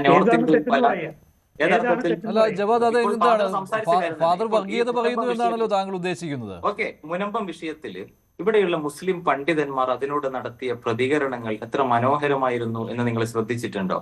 ആരെങ്കിലും അവിടെയുള്ള ആളുകളെ കുടിയൊഴിപ്പിക്കണം എന്ന് പ്രസ്താവന നടത്തിയോ? അങ്ങനെയൊന്നുമല്ല. അതൊരു നിയമപരമായ പ്രശ്നമാണ്. നിയമത്തിന്റെ ഉള്ളിലൂടെ അതിന് പരിഹാരങ്ങളുമുണ്ട്. വഖഫ് എന്നത് ഒരു കാട്ടു നിയമമോ മനുഷ്യത്വ വിരുദ്ധമോ ഒന്നുമല്ലാത്തത് കൊണ്ടാണ് മുനമ്പം വിഷയം ഇപ്പോഴും നമ്മുടെ നാട്ടിലെ നീതിന്യായ വ്യവസ്ഥിതിയുടെ പരിഗണനയിൽ ഇരിക്കുന്നത്. എന്തുകൊണ്ട് അതിനുള്ള സാധ്യതയുള്ളത്? മുനമ്പം വിഷയം കൈകാര്യം ചെയ്യുന്ന സമയത്ത് ഇവിടുത്തെ വഖഫ് ബോർഡിൽ മുസ്ലിം പ്രതിനിധികൾ ഉണ്ടായിരുന്നോ? അതൊന്നും ഇല്ലാതെ തന്നെ ഇവിടെയുള്ള എല്ലാ കേസുകളെയും പോലെ ഭരണഘടനാ അനുച്ഛേദത്തിന്റെ 226, 227 പ്രകാരം വഖഫ് ബോർഡിൽ വരുന്ന അത്തരത്തിലുള്ള ചില കേസുകളിൽ സംസ്ഥാന ഹൈക്കോടതിയെ സമീപിക്കാൻ, വഖഫ് ട്രൈബ്യൂണലിന്റെ വിധിക്കെതിരെ സംസ്ഥാന ഹൈക്കോടതിയെ സമീപിക്കാനുള്ള അവകാശമുണ്ട്. അതിനെല്ലാം മറച്ചു വെച്ചുകൊണ്ടാണ് ഇത്തരത്തിലുള്ള പ്രചരണങ്ങൾ നടത്തുന്നത്. ഞാനിപ്പോ അതിലേക്ക് കൂടുതൽ പോകാത്തത് ഇപ്പോഴത്തെ വിഷയം മുനമ്പം കേസല്ല. വഖഫ് ബോർഡുമായി ബന്ധപ്പെട്ട് എന്തെങ്കിലും അത്തരത്തിലുള്ള കേസുകൾ ഉണ്ടെങ്കിൽ ഇവിടെ ഹൈക്കോടതിയെയും സുപ്രീം കോടതിയെയും സമീപിക്കാനുള്ള സാഹചര്യം ഉണ്ട് എന്നതിന്റെ ഒരു ഉദാഹരണം തന്നെയാണ് മുനമ്പം കേസ്. ഇവിടെ ഇപ്പോഴത്തെ പ്രശ്നം അതൊന്നും പോരാ, വഖഫ് ബോർഡിന്റെ ഉള്ളിൽ തന്നെ രണ്ട് നോൺ മുസ്ലിങ്ങൾ വരണം എന്ന് പറയുന്നത് അത് മുസ്ലിം സമുദായത്തോട് കാണിക്കുന്ന വിവേചനമാണ്.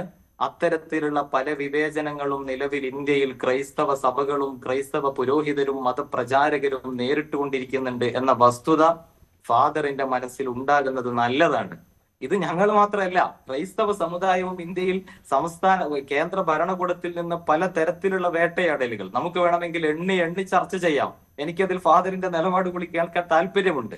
അപ്പൊ അപ്പുറത്ത് കരണ്ട് പോകുമ്പോൾ സന്തോഷിക്കുന്ന സമീപനമാണ് പലപ്പോഴും ഫാദറിൽ നിന്ന് ഞാൻ ഈ സംസാരത്തിൽ കണ്ടത്. അങ്ങനെയല്ല സമീപിക്കേണ്ടത്. അല്ല, കോടതി തീരുമാനിക്കട്ടെ. കോടതി എന്ത് വിധിക്കുന്നോ അതിനെ നമ്മൾ അംഗീകരിക്കും. ഇപ്പൊ ബാബരി മസ്ജിദിന്റെ വിഷയത്തിൽ എന്ത് സംഭവിച്ചു? അവിടെ രാമക്ഷേത്രം പണിതു, ഇവിടെ എന്തെങ്കിലും സംഭവിച്ചോ? ഇന്ത്യ കത്തിച്ചാമ്പലായോ? ഇവിടെ കോടതിയുടെ വിധിയെ അംഗീകരിക്കുന്ന ആളുകളാണ് ഇന്ത്യയിലെ മുസ്ലിം സമുദായം, ഇന്ത്യയിലെ മുസ്ലിം നേതൃത്വം. അതിനെതിരായ ഭരണകൂടത്തിനെതിരായ കോടതിക്കെതിരായ ഒരു നീക്കങ്ങളെയും ഞങ്ങൾ ആരും അംഗീകരിക്കുന്നില്ല. ഇപ്പൊ വഖഫിന്റെ വിഷയത്തിൽ പോലും വഖഫ് തീരുമാനിച്ചാൽ അത് അന്തിമ തീരുമാനമല്ല എന്നതിന്റെ ഉദാഹരണമായി മുനമ്പം കേസ് നമ്മുടെ മുന്നിൽ നിൽക്കെ പിന്നെ എന്തിനാണ് നമ്മൾ ഇത്തരത്തിലുള്ള വെപ്രാളപ്പെടുന്നത്? നമുക്ക് സുപ്രീം കോടതിയിൽ പോകാം, ഹൈക്കോടതിയിൽ പോകാം. വർഷമായിട്ട് അവിടെ കഷ്ടപ്പെടുന്ന കാര്യം പറഞ്ഞു, അത്രേ ഉള്ളൂ. ഫാദറെ, അത്തരത്തിൽ പല നമ്മൾ രണ്ട് അയൽക്കാർ തമ്മിൽ സ്വത്ത് കേസ് ഉണ്ടായാൽ പോലും അത് കോടതിയിലേക്ക് എത്തിയാൽ ഇത്തരത്തിലുള്ള കേസിലിരിക്കുന്ന എല്ലാ പ്രോപ്പർട്ടികൾക്കും ബാധകമാകുന്ന കാര്യങ്ങളാണത്. അത് വിഷയത്തിൽ മാത്രമല്ല, തീർച്ചയായും ഞാൻ പറയട്ടെ, അത് വഖഫ് അല്ലെങ്കിൽ കോടതി തീർച്ചയായും അവിടെ താമസിക്കുന്ന ആളുകൾക്ക് അനുകൂലമായ തീരുമാനമെടുക്കണം. ഇനി അഥവാ അത് വഖഫ് ആണെങ്കിൽ അവിടെ താമസിക്കുന്ന സാധാരണക്കാരായ ജനങ്ങളെ വേട്ടയാടാതെ ആരാണ് ഇതിന്റെ പിന്നിൽ ചതി നടത്തിയത് എന്ന് കണ്ടെത്തി അവരെ ശിക്ഷിക്കുകയും അവിടെ താമസിക്കുന്ന ആളുകളെ സംരക്ഷിക്കുകയും വേണം. അതിലൊന്നും ഒരു കാര്യം കൂടി ശ്രീ ജവാദ് മുസ്തഫാവി, ഈ അമുസ്ലിങ്ങൾ വന്നു കഴിഞ്ഞാൽ ഈ വഖഫ് സ്വത്തുക്കൾ അത് വഖഫ് അല്ലാതാക്കി മാറ്റും എന്നുള്ള ഒരു ഭയാശങ്ക നിങ്ങൾക്കുണ്ടോ? വഖഫ് ബോർഡിൽ അമുസ്ലിങ്ങൾ എന്തിനാണ് മുസ്ലിങ്ങളുടെ ഒരു സ്റ്റാറ്റ്യൂട്ടറി ബോർഡിൽ മാത്രം അമുസ്ലിമീങ്ങൾ വേണം? അതെന്തേ? മുസ്ലിങ്ങൾ ഇവിടെയുള്ള രണ്ടാം തരം പൗരന്മാരാണോ? സിഖ് ഗുരുദ്വാര കമ്മിറ്റിക്ക് ബാധകമല്ലാത്ത, പ്രബന്ധി കമ്മിറ്റിക്ക് ബാധകമല്ലാത്ത, ദേവസ്വം ബോർഡുകൾക്ക് ബാധകമല്ലാത്ത ഒരു നിയമം എന്തുകൊണ്ട് വഖഫ് ബോർഡിനെ മാത്രം നിർബന്ധമായി അവതരിപ്പിക്കുന്നു? അതിൽ ഭരണഘടനാ വിരുദ്ധതയുണ്ട്. പക്ഷേ സുപ്രീം കോടതിയിൽ ഇതുവരെ സ്റ്റാൻഡ് ചെയ്തിട്ടില്ല കേട്ടോ. സുപ്രീം കോടതിയിൽ ഇതുവരെ അനുകൂലമായിട്ട് നിങ്ങൾക്ക് അനുകൂലമായിട്ട് ഉത്തരവ് വന്നിട്ടില്ല. ചാലഞ്ച് ചെയ്തിട്ടുണ്ട് അവിടെ. തീർച്ചയായും അത് കേസ് നടന്നുകൊണ്ടിരിക്കുകയാണ്. ഞാൻ ചോദിക്കുന്നത് മനുഷ്യത്വപരമായി അതിലൊരു നീതികേട് നിങ്ങൾക്ക് അനുഭവപ്പെടുന്നുണ്ടോ എന്നാണ് ഞാൻ ചോദിക്കുന്നത്. എന്തുകൊണ്ട് ഇതര മതങ്ങളുടെ സ്ഥാപനങ്ങൾക്കൊന്നും ഇല്ലാത്തൊരു നിയമം മുസ്ലിം വഖഫ് ബോർഡിന് വേണ്ടി മാത്രം വന്നു? ഇനി നിങ്ങൾ പറയുന്നത് പോലെ മനുഷ്യത്വപരമായ നിയമങ്ങൾ വഖഫ് ബോർഡിൽ ഉണ്ടെങ്കിൽ ആ നിയമങ്ങളിലെ പരിഷ്കാരങ്ങളെ കുറിച്ച് ആലോചിക്കാലോ നമുക്ക്. ഭേദഗതി നിയമത്തിലെ ഒന്നും നിങ്ങൾ അംഗീകരിക്കുന്നില്ലല്ലോ. അല്ല, ഭേദഗതി നിയമത്തിലെ ഒന്നും നിങ്ങൾ അംഗീകരിക്കുന്നില്ലായിരുന്നു. ഭേദഗതി നിയമത്തിലെ ഏതാണ്? നമുക്ക് വഖഫ് ആക്ട് വെച്ച് സംസാരിക്കാം. ഞാൻ വഖഫ് ആക്ട് ഓപ്പൺ ചെയ്യാം.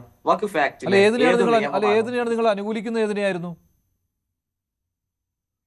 ഏത് ആക്ച്വലി അല്ല, ഞാൻ ചോദിക്കുന്നത് വഖഫ് ബോർഡിന്റെ ഏത് നിയമത്തെ? വഖഫ് ഭേദഗതി നിയമം കേന്ദ്ര സർക്കാർ വഖഫ് നിയമം ഭേദഗതി ചെയ്തുവല്ലോ. ആ സമയത്ത് ഏതിനെങ്കിലും നിങ്ങൾ അനുകൂലിച്ചിരുന്നു? ഭേദഗതിയിലെ ഏതെങ്കിലും ഭാഗത്ത് നിങ്ങൾ അനുകൂലിച്ചിരുന്നോ? അത് വിശദമായി പരിശോധിക്കേണ്ടതാണ്. ഞാൻ പ്രതികരിച്ചത് അതിനോടല്ല. വഖഫ് ബോർഡിന്റെ നിയമങ്ങൾ, അതിന്റെ അധികാര പദവി തന്നെ മനുഷ്യത്വ വിരുദ്ധമാണ്, വഖഫ് നിയമങ്ങൾ കാട്ടു നിയമമാണ് എന്ന് നേരത്തെ സംസാരിച്ച സ്വതന്ത്ര നിരീക്ഷകൻ എന്ന ലേബലിൽ വരാറുള്ള തീവ്ര വലതുപക്ഷത്തിന്റെ പ്രതിനിധി സംസാരിച്ചിരുന്നു. വളരെ ബോധപൂർവമാണ് ഞാൻ പറയാം. ഞാൻ അദ്ദേഹം സംസാരിക്കുന്ന സമയത്ത് മറുപടി എന്റേത് മൗനമായിരുന്നു. എൻ്റെ അവസരത്തിലാണ് ഞാൻ സംസാരിക്കുന്നത്. അതേ മാന്യത അദ്ദേഹത്തിൽ നിന്ന് ഞാൻ തിരിച്ചും പ്രതീക്ഷിക്കുകയാണ്. ഇപ്പൊ എന്നെ തീവ്ര വലതുപക്ഷം, ഫാഷിസ്റ്റ് എന്നൊക്കെയാണ് അദ്ദേഹം വിശേഷിപ്പിക്കുന്നത്. പക്ഷെ അതൊക്കെ പറഞ്ഞുകൊണ്ട് തീവ്ര ഇസ്ലാമിസ്റ്റ് പക്ഷത്ത് നിൽക്കുകയാണ് ശ്രീ ജവാദ് മുസ്തഫാവി എന്നുള്ളത് അദ്ദേഹത്തിന്റെ വാദം കേട്ടിരിക്കുന്ന എല്ലാവർക്കും ഇതിനോടകം തന്നെ ബോധ്യമായിരിക്കാനുള്ള സാധ്യതയുണ്ട്. ഇതിലെ ഏറ്റവും പ്രധാനപ്പെട്ട പ്രശ്നം, അദ്ദേഹം ഈ സെക്ഷൻ 22 വീണ്ടും അദ്ദേഹം പിടിക്കുന്ന സമയത്ത് അദ്ദേഹം ആലോചിക്കേണ്ടത്, നേരത്തെ സ്റ്റാറ്റ്യൂട്ടറി ആയിട്ട് ആൾക്കാരെ കോൺസ്റ്റിറ്റ്യൂട്ട് ചെയ്യുന്ന സമയത്ത് ഇന്ന സബ്സെക്റ്റുകളിൽ നിന്നുള്ള ആൾക്കാരോ ഇന്ന മതത്തിൽ നിന്നുള്ളവരല്ലാത്തവരോ ഇതിൽ ഉണ്ടാകണം എന്ന് പറഞ്ഞിരുന്നില്ല. അതുകൊണ്ട് തന്നെ പുതിയ നിയമം പാസ്സാക്കിയിരിക്കുമ്പോൾ ആ പാർലമെന്റ് നിയമത്തിന്റെ അടിസ്ഥാനത്തിൽ ഒരു വഖഫ് ബോർഡ് ഉണ്ടാക്കുന്ന സമയത്ത് ഫ്രം ദ ബിഗിനിങ് അതിൽ ഉള്ള ആൾക്കാരെ അവിടെ ഉൾപ്പെടുത്തുക എന്നുള്ളത് പ്രധാനമാണ്. അപ്പോൾ സാധാരണഗതിയിൽ ഉണ്ടാകുന്ന ഒരു വേക്കൻസിയും നിലവിൽ ഉണ്ടായിരിക്കുന്ന വേക്കൻസിയും തമ്മിൽ കാര്യമായിട്ടുള്ള അന്തരമുണ്ട്. അതുകൊണ്ട് സെക്ഷൻ 22 അവിടെ നിലനിൽക്കില്ല എന്നുള്ളതാണ് എൻ്റെ പക്ഷം. അത് കോടതി തീരുമാനിക്കട്ടെ, നമുക്കത് കാണാം. കാട്ടു നിയമമാണോ എന്ന് ചോദിച്ചു കഴിഞ്ഞാൽ കാട്ടു നിയമമായിരുന്നു എന്ന് തന്നെയാണ് എൻ്റെ അഭിപ്രായം. ആ നിയമം പൂർണ്ണമായിട്ട് എന്ന രീതിയിലല്ല പറയുന്നത്, പക്ഷെ അതിലുള്ള പല കണ്ടീഷൻസും കാട്ടു നിയമം തന്നെയായിരുന്നു. അത് ജനാധിപത്യ വിരുദ്ധവും മനുഷ്യത്വ വിരുദ്ധവും ഭരണഘടനാ വിരുദ്ധവുമാണ് എന്ന കാര്യത്തിൽ എനിക്കൊരു തർക്കവുമില്ല. കാരണം അദ്ദേഹം ഇവിടെ പറയുന്നുണ്ട്, മുസ്ലിം പണ്ഡിതർ പലരും വളരെ മനോഹരമായിട്ടുള്ള അഭിപ്രായം മുനമ്പവുമായി ബന്ധപ്പെട്ട് പറഞ്ഞു എന്ന് അദ്ദേഹം പറഞ്ഞു. ഞാൻ ചോദിക്കുന്നത്, ഏതൊക്കെ മുസ്ലിം പണ്ഡിതരാണ് ആ ഭൂമിയുടെ കരമടച്ച് കഴിയാനുള്ള അവകാശം അവിടെയുള്ള ആൾക്കാർക്ക് കൊടുക്കണം എന്ന് പറഞ്ഞിരിക്കുന്നത്? അവിടെ നിന്ന് ഇറക്കി വിടരുത് എന്നാണ് പറഞ്ഞിരിക്കുന്നത്. എന്താ, നിങ്ങളുടെ ഔദാര്യത്തിൽ അവരവിടെ കഴിയണമെന്നാണോ? സ്വന്തം ഭൂമിയിൽ അവർ ഇതുവരെ കരമടച്ചു വന്നിരുന്ന ഭൂമിയിൽ ഇറങ്ങിപ്പോകണ്ട, നിങ്ങളുടെ ഔദാര്യത്തിൽ അവിടെ കിടന്നോട്ടെ എന്ന് ചോദിക്കുന്നതല്ല ഭൂമിയിലെ അവകാശം. ആ ഭൂമി ഈട് നൽകി നാളെ വായ്പ എടുക്കാൻ അവർക്ക് കഴിയുമോ? അവർക്കത് കഴിയണം. ആ ഭൂമി നാളെ വിറ്റതിന് ശേഷം പണം കിട്ടാൻ അവർക്ക് കഴിയുമോ? അവർക്കത് കഴിയണം. അതിന് കഴിയുന്നില്ല എങ്കിൽ നിങ്ങളുടെ ഔദാര്യമാണ്. അങ്ങനെ ഒരാളിൻ്റെയും ഔദാര്യം കൊണ്ടല്ല അവർ നാളിതുവരെ കരമടച്ചു വന്നിരിക്കുന്ന ഭൂമിയിൽ അവർ കഴിയേണ്ടത്. അങ്ങനെ ഏതെങ്കിലും ഒരാൾ കരമടച്ചു കഴിയുന്ന ഭൂമിയിൽ എൻ്റെ ഔദാര്യം കൊണ്ട് നീ അവിടെ കിടന്നോളൂ, പക്ഷെ നിനക്ക് ആ ഭൂമിയിലുള്ള ക്രയവിക്രയ അവകാശമില്ല എന്ന് ഏത് വലിയ തമ്പുരാൻ വന്ന് പറഞ്ഞു കഴിഞ്ഞാലും അത് മനുഷ്യവിരുദ്ധമാണ്, കാടത്തമാണ്. ഇനി അദ്ദേഹം പറഞ്ഞു, ഞാൻ ഇവിടെ നുണകൾ പറയുന്നു, ഇവിടെ തീവ്ര വലതുപക്ഷത്തിന്റെ ഭാഗമായിട്ട് വന്നിരുന്ന് നുണ പറയുന്നു, ഇങ്ങനെ ഏതെങ്കിലും ഒരു ഭൂമി കണ്ടു കഴിഞ്ഞാൽ, അത് തോന്നിക്കഴിഞ്ഞാൽ അത് വഖഫാക്കി മാറ്റാനുള്ള ഒരു പ്രൊവിഷനും ഉണ്ടായിരുന്നില്ല എന്ന് പറഞ്ഞു. ശ്രീ ജവാദിന് ഇംഗ്ലീഷ് മനസ്സിലാകും എന്നാണ് ഞാൻ പ്രതീക്ഷിക്കുന്നത്. ഇപ്പോ പാർലമെന്റ് പുതുതായി കൊണ്ടുവന്നിരിക്കുന്ന പരിഷ്കാരം വഴി എടുത്തു കളഞ്ഞിരിക്കുന്ന സെക്ഷൻ 40(1) എന്ന് പറയുന്ന ക്ലോസ് ഞാനൊന്ന് പറയാം. The board may itself collect, വഖഫ് ബോർഡിനെ പറ്റിയാണ്, the board may itself collect information regarding any property which it has reason to believe to be waqf property, and if any question arises whether a particular property is waqf or not, or whether a waqf is a Sunni waqf or a Shia waqf, it may, or the board may, after making such inquiry as it may deem fit, അവർക്ക് സൗകര്യമുള്ള inquiry നടത്തിയതിനു ശേഷം decide the question. അതായത് ഞങ്ങൾക്ക് ഏതെങ്കിലും ഒരു ഭൂമി വഖഫാണ് എന്ന് വിശ്വസിക്കാൻ മതിയായ കാരണമുണ്ട് എങ്കിൽ ഞങ്ങൾക്ക് ഒരു അന്വേഷണം നടത്തിയോ, അതെങ്ങനെയാ, മേ കളക്ട് ഇൻഫർമേഷൻ, വേണമെങ്കിൽ നടത്തി ഞങ്ങൾക്ക് തന്നെ തീരുമാനിക്കാം എന്ന് പറഞ്ഞു കഴിഞ്ഞാൽ അവിടെ നിങ്ങൾക്ക് നോക്കിയ ആ ഭൂമി ഇഷ്ടപ്പെട്ടാൽ നിങ്ങൾക്കത് വഖഫാണെന്ന് വിശ്വസിക്കാൻ മതിയായ കാരണമുണ്ട് എങ്കിൽ അതിനെ വഖഫാക്കാം എന്നാണ്. താങ്കൾ കണ്ണടച്ചാൽ താങ്കൾക്കേ ഇരുട്ടാവുകയുള്ളൂ, മറ്റുള്ള ആൾക്കാർക്ക്, താങ്കളെ കാണുന്നവർക്ക് ഇരുട്ടാവില്ല എന്നുള്ളത് താങ്കൾ മനസ്സിലാക്കുക. ഇങ്ങനെയുള്ള ഒരു നിയമം ഈ സമയത്ത് ആദ്യമായിട്ട് ന്യൂസ് 18 ഫ്ലോറിലല്ല നമ്മൾ ചർച്ച ചെയ്യുന്നത്, രാജ്യത്ത് മൊത്തം ചർച്ച ചെയ്താണ്, പാർലമെന്റിൽ ചർച്ച ചെയ്താണ്. എത്രത്തോളം മനുഷ്യവിരുദ്ധമാണ് ഈ നിയമം എന്നതിനെ കുറിച്ച് ഇവിടെ നമ്മൾ സംസാരിച്ചതാണ്. സുപ്രീം കോടതി അത് അംഗീകരിച്ചതുമാണ്. എക്സാക്ട്ലി. അപ്പോൾ ഇവിടുത്തെ ഒരു പ്രധാനപ്പെട്ട പ്രശ്നം, ഇനി അതിന്റെ സെക്ഷൻ 43 വേണമെങ്കിൽ താങ്കൾ വായിച്ചു നോക്കിക്കോളൂ. 43-ൽ പറഞ്ഞിരിക്കുന്നത് എന്താണ്? ഇതേപോലെ തന്നെയുള്ള മറ്റ് കണ്ടീഷൻസ് ഉണ്ട്.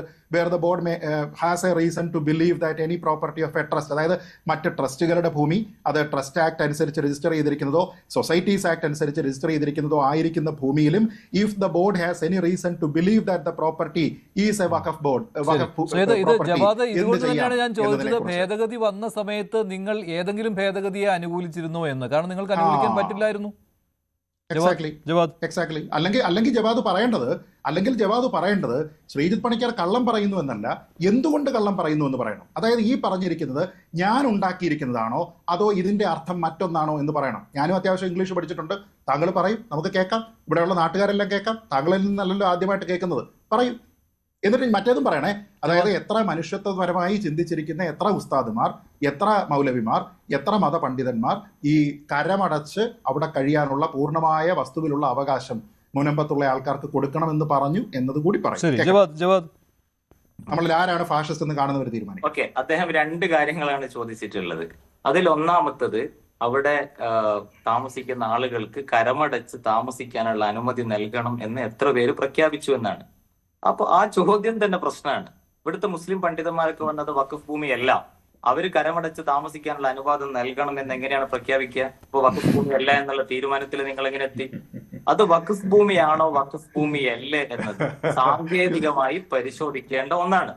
ഇനി കഴിഞ്ഞ താങ്കൾ പറഞ്ഞത് മനോഹരമായിട്ടാണ് അവർ സംസാരിച്ചതെന്നാണ്. ഇതാണ് മനോഹരം. അല്ല, എന്താണ്? അല്ല, ഒരു മിനിറ്റ് മഞ്ജുഷ്, അത് വഖഫ് ഭൂമിയല്ല എന്ന തീർപ്പിലെത്തിയെന്നാണോ? അല്ല, താങ്കൾ പറഞ്ഞ അങ്ങനെയല്ലല്ലോ. താങ്കൾ പറഞ്ഞത് മുസ്ലിം മത പണ്ഡിതന്മാർ എത്ര മനോഹരമായിട്ട് പറഞ്ഞു അവരോട് അവിടെ നിന്ന് ഇറങ്ങി പോകേണ്ടതില്ല എന്ന്. അല്ല, മുസ്ലിം മത പണ്ഡിതന്മാര് അവിടെയുള്ള ആളുകളെ കുടിയൊഴിപ്പിക്കണം, അല്ലാതെ ഒരു കേസിൽ നിൽക്കുന്ന കാര്യത്തിൽ എങ്ങനെയാണ് കരമടച്ച് താമസിക്കാനുള്ള അനുവാദം കൊടുക്കണം എന്ന് ആഹ്വാനം ചെയ്യാം? അങ്ങനെ പറ്റുമോ?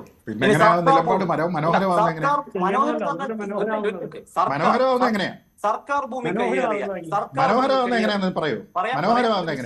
അനുവദിക്കൂ. സർക്കാർ ഭൂമി കയ്യേറി കുടിയേറ്റ ഭൂമിയിൽ താമസിക്കുന്ന ആളുകൾ ഇതിന്റെ ഇടനിലയിൽ നിന്ന് ആരോ വഞ്ചിച്ചതാണ്. അത്തരമൊരു കേസ് മുന്നിൽ വന്നാൽ ഇവിടെയുള്ള രാഷ്ട്രീയ നേതാക്കൾ അല്ലെങ്കിൽ പൊതുപ്രവർത്തകർ ഉന്നയിക്കേണ്ടത് അവിടെ കരമടച്ച് താമസിക്കാനുള്ള അവകാശം കൊടുക്കണമെന്നാണോ? അത് നിയമപരമായ ഒരു പ്രോസസ് അല്ലേ? അവരുടെ അഭിപ്രായം മനോഹരമാണെന്ന് ആരും പറയില്ല. തീർച്ചയായും അവരെ കുറ്റപ്പെടുത്തുകയല്ല ചെയ്തത്, മറിച്ച് ഇവിടെയുള്ള പലപ്പോഴും കേന്ദ്ര ഭരണകൂടം ചെയ്യുന്നത് പൊളിക്കുകയോ അവിടെ ബുൾഡോസർ രാജ് നടത്തുകയല്ലോ. അവരെ നോർത്ത് ഇന്ത്യയിൽ നമ്മൾ കാണുന്നത് പോലെ ക്രൈസ്തവ സഭകൾ നോർത്ത് ഇന്ത്യൻ സംസ്ഥാനങ്ങളിൽ ക്രൈസ്തവ സഭകളും ബുൾഡോസറുകൾ വെച്ച് തകർക്കുന്നത് പോലെയുള്ള സമീപനങ്ങൾ നമ്മൾ ഫഹദറിന് എന്തിനാണ് കേന്ദ്ര സർക്കാരിന്റെ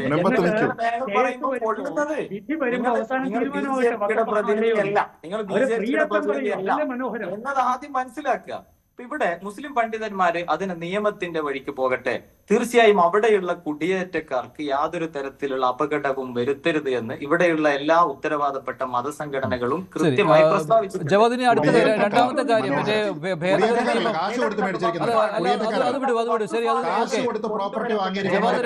കാര്യം മറ്റേ ഭേദഗതി നിയമം വന്നപ്പോൾ കാശ് കൊടുത്ത് ഭൂമി വാങ്ങി സർക്കാരിൽ കരമടച്ചിരിക്കുന്നവരുടെ കുടിയേറ്റക്കാരാവില്ല. കാശ് കൊടുത്ത് ഭൂമി വാങ്ങി സാങ്കേതികമായ വ്യവഹാരങ്ങളിലൂടെ ഇത് വഖഫാണെന്ന് തെളിയിക്കപ്പെട്ടാലോ അപ്പൊ എന്ത് ചെയ്യണം? അതന്നേരമല്ലേ? താങ്കളല്ലേ പറഞ്ഞ ആയില്ലെന്ന്? താങ്കളല്ലേ പറഞ്ഞ ഡിസ്പ്യൂട്ടിൽ നിൽക്കുകയാണ്? ഇപ്പോഴും താങ്കളല്ലേ പറഞ്ഞു? താങ്കൾ പറഞ്ഞ ഡിസ്പ്യൂട്ടിലാണെന്നല്ലോ. പിന്നെ എങ്ങനെ അഭിപ്രായം മനോഹരമാവുന്ന എങ്ങനെ? ആ തീരുമാനം മനോഹരമാവുന്ന എങ്ങനെയാന്ന് പറഞ്ഞില്ലല്ലോ. ഇപ്പൊ തിരിച്ചു കൊടുക്കണം എന്ന് മുസ്ലിം പണ്ഡിതന്മാർ ഇപ്പൊ പറയൂ. എന്നിട്ട് കോടതി തീരുമാനിക്കട്ടെ. കോടതി വന്നു കഴിയുമ്പോഴേക്കും അതുകൊണ്ട് ജവാദ് രണ്ടാമത്തെ കാര്യവും പ്രസക്തമുള്ളതാണ് കേട്ടോ. ജവാദിനെ വെല്ലുവിളിച്ചിരുന്നു. അതുകൊണ്ടാണ് ജവാദ് കോടതിയുടെ പരിഗണനയിൽ ഇരിക്കുന്ന ഇത്തരം തർക്കഭൂമികളിൽ എവിടെയെല്ലാം അത്തരത്തിലുള്ള തീരുമാനങ്ങൾ ആരെല്ലാം കൈകൊണ്ടിട്ടുണ്ട്? മനോഹരം മാത്രമേ ചോദിച്ചുള്ളൂ. മനോഹരം എന്ന് പറയുന്നത് എന്തുകൊണ്ടാണ്? നിങ്ങൾക്ക് മനോഹരമായിരിക്കും, നാട്ടുകാർക്ക് മനോഹരമല്ല. മനോഹരം എന്നുള്ള ആ ഒരു ടേമാണ് മനോഹരം എന്ന് പറഞ്ഞ എന്തിനാന്നുള്ളത് മാത്രമേ. ജവാദ് പറഞ്ഞിരിക്കുന്ന അഭിപ്രായത്തിനോട് താങ്കളുടെ അഭിപ്രായത്തിനോട് റെസ്പെക്റ്റേ ഉള്ളൂ. പക്ഷെ ഒരൊറ്റ വ്യത്യാസമേ ഉള്ളൂ. അവരുടെ മുസ്ലിം പണ്ഡിതരെ അങ്ങനെ അഭിപ്രായം പറഞ്ഞിട്ടുണ്ട്. താങ്കൾക്ക് അത് ഹിതകരമാണെങ്കിൽ ആയിക്കോട്ടെ, ഒരു പ്രശ്നമില്ല, തർക്കമില്ല. പക്ഷെ അത് മനോഹരമാകുന്നത് എന്തുകൊണ്ടാണെന്നാണ്? വഖഫ് ഭൂമിയിൽ കുടിയേറ്റ താമസക്കാരായ ആളുകൾക്ക് കരമടച്ച് താമസിക്കാനുള്ള അനുവാദം കുടിയേറ്റം അല്ലല്ലോ, സർക്കാരിലല്ലേ അവർ ടാക്സ് അടച്ചത്? സർക്കാർ ടാക്സ് അടച്ചതിന്റെ രേഖ ഇവിടെ ഉണ്ടല്ലോ. അപ്പൊ എങ്ങനെ കുടിയേറ്റം? ശ്രീജിത്ത് പണിക്കറോ അല്ലെങ്കിൽ ഫാദറോ അല്ലല്ലോ. അല്ല, ആ അഭിപ്രായം മനോഹരമാണെന്ന് തീരുമാനിക്കേണ്ടത് നിങ്ങളാണോ? നിങ്ങൾക്ക് മനോഹരമായിട്ടുള്ള അഭിപ്രായമായിരിക്കും, മറ്റുള്ളവർക്ക് മനോഹരമല്ലല്ലോ. മുനമ്പത്തിന്റെ കേസ് സാങ്കേതികമായി നിയമവ്യവഹാരങ്ങളിലൂടെ പരിഹരിക്കപ്പെടേണ്ട ഒരു പ്രശ്നമാണ്. പൊതുപ്രഭാഷണങ്ങളിലൂടെയോ പരിഹരിക്കുകയും നാട്ടിൽ വീണ്ടും വിദ്വേഷങ്ങൾ വളർത്തുകയും ചെയ്യേണ്ട കാര്യമല്ല. സ്വീകാര്യമായ തീരുമാനമാണ് മനോഹരമായ തീരുമാനം. നേരെ തിരിച്ചൊന്നെടുക്കൂ.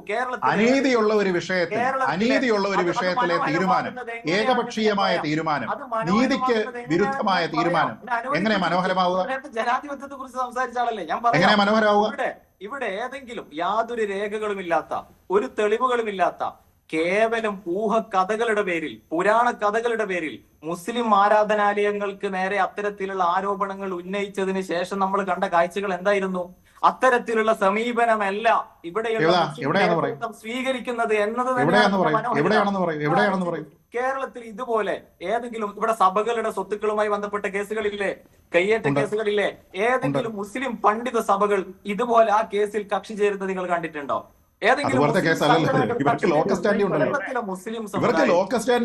നിങ്ങളോട് കേസിന് പോകണ്ടെന്ന് ആരെങ്കിലും പറഞ്ഞോ? നിങ്ങൾക്ക് പോയിക്കൂടെ? ഈ രാജ്യത്ത് ആർക്കും ആർക്കും പോകാം. കേരളത്തിലെ മുസ്ലിം സംഘടനകൾ ഇത്തരം കാര്യങ്ങളെ കാണുന്ന വിശാലമായ ഒരു സമീപനമുണ്ട്. അത് മനസ്സിലാക്കാനുള്ള സാമൂഹികമായ കുടിയേറ്റക്കാരെന്ന് കരം തിരവ് അടച്ച് കഴിയുന്ന ആൾക്കാരെ വിളിക്കുന്നതാണോ? രണ്ടുപേരെയും രണ്ട് രാഷ്ട്രീയത്തിന്റെ വക്താക്കളാക്കുന്നത് അടിസ്ഥാനപരമായിട്ട്. പിന്നെ നിങ്ങൾ രണ്ടാമത് ചോദിച്ച കാര്യം, ഈ വഖഫ് ആക്ടിലെ ഭേദഗതി. നിങ്ങൾ അത് പ്രകാരം വഖഫ് ബോർഡിന് ഏതെങ്കിലും സ്വത്ത് ഇത് വഖഫാണ് എന്ന് പറഞ്ഞാൽ പിടിച്ചെടുക്കാൻ പറ്റുന്നതല്ല. ഒരു സ്വത്ത് വഖഫാക്കണമെങ്കിൽ അതിന്റെ റവന്യൂ രേഖകൾ പരിശോധിച്ച ശേഷം മാത്രമേ വഖഫ് ബോർഡിന് രജിസ്റ്റർ ചെയ്യാൻ കഴിയുകയുള്ളൂ.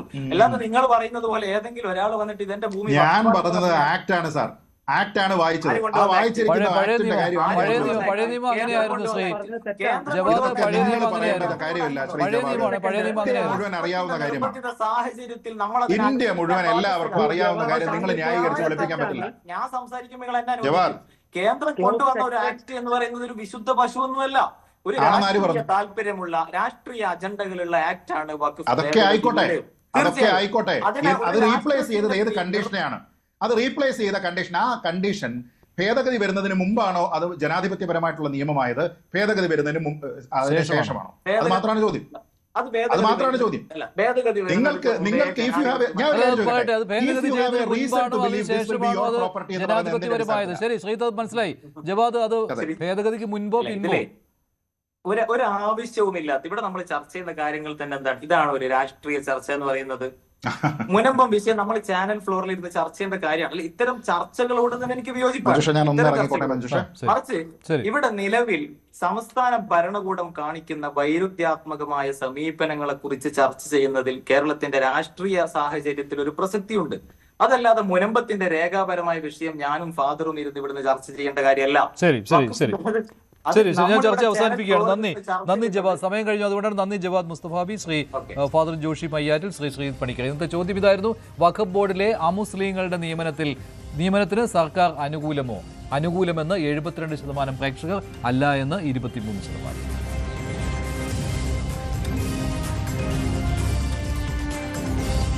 വേണ്ടി അവസാനിക്കുന്നു. നന്ദി, നമസ്കാരം.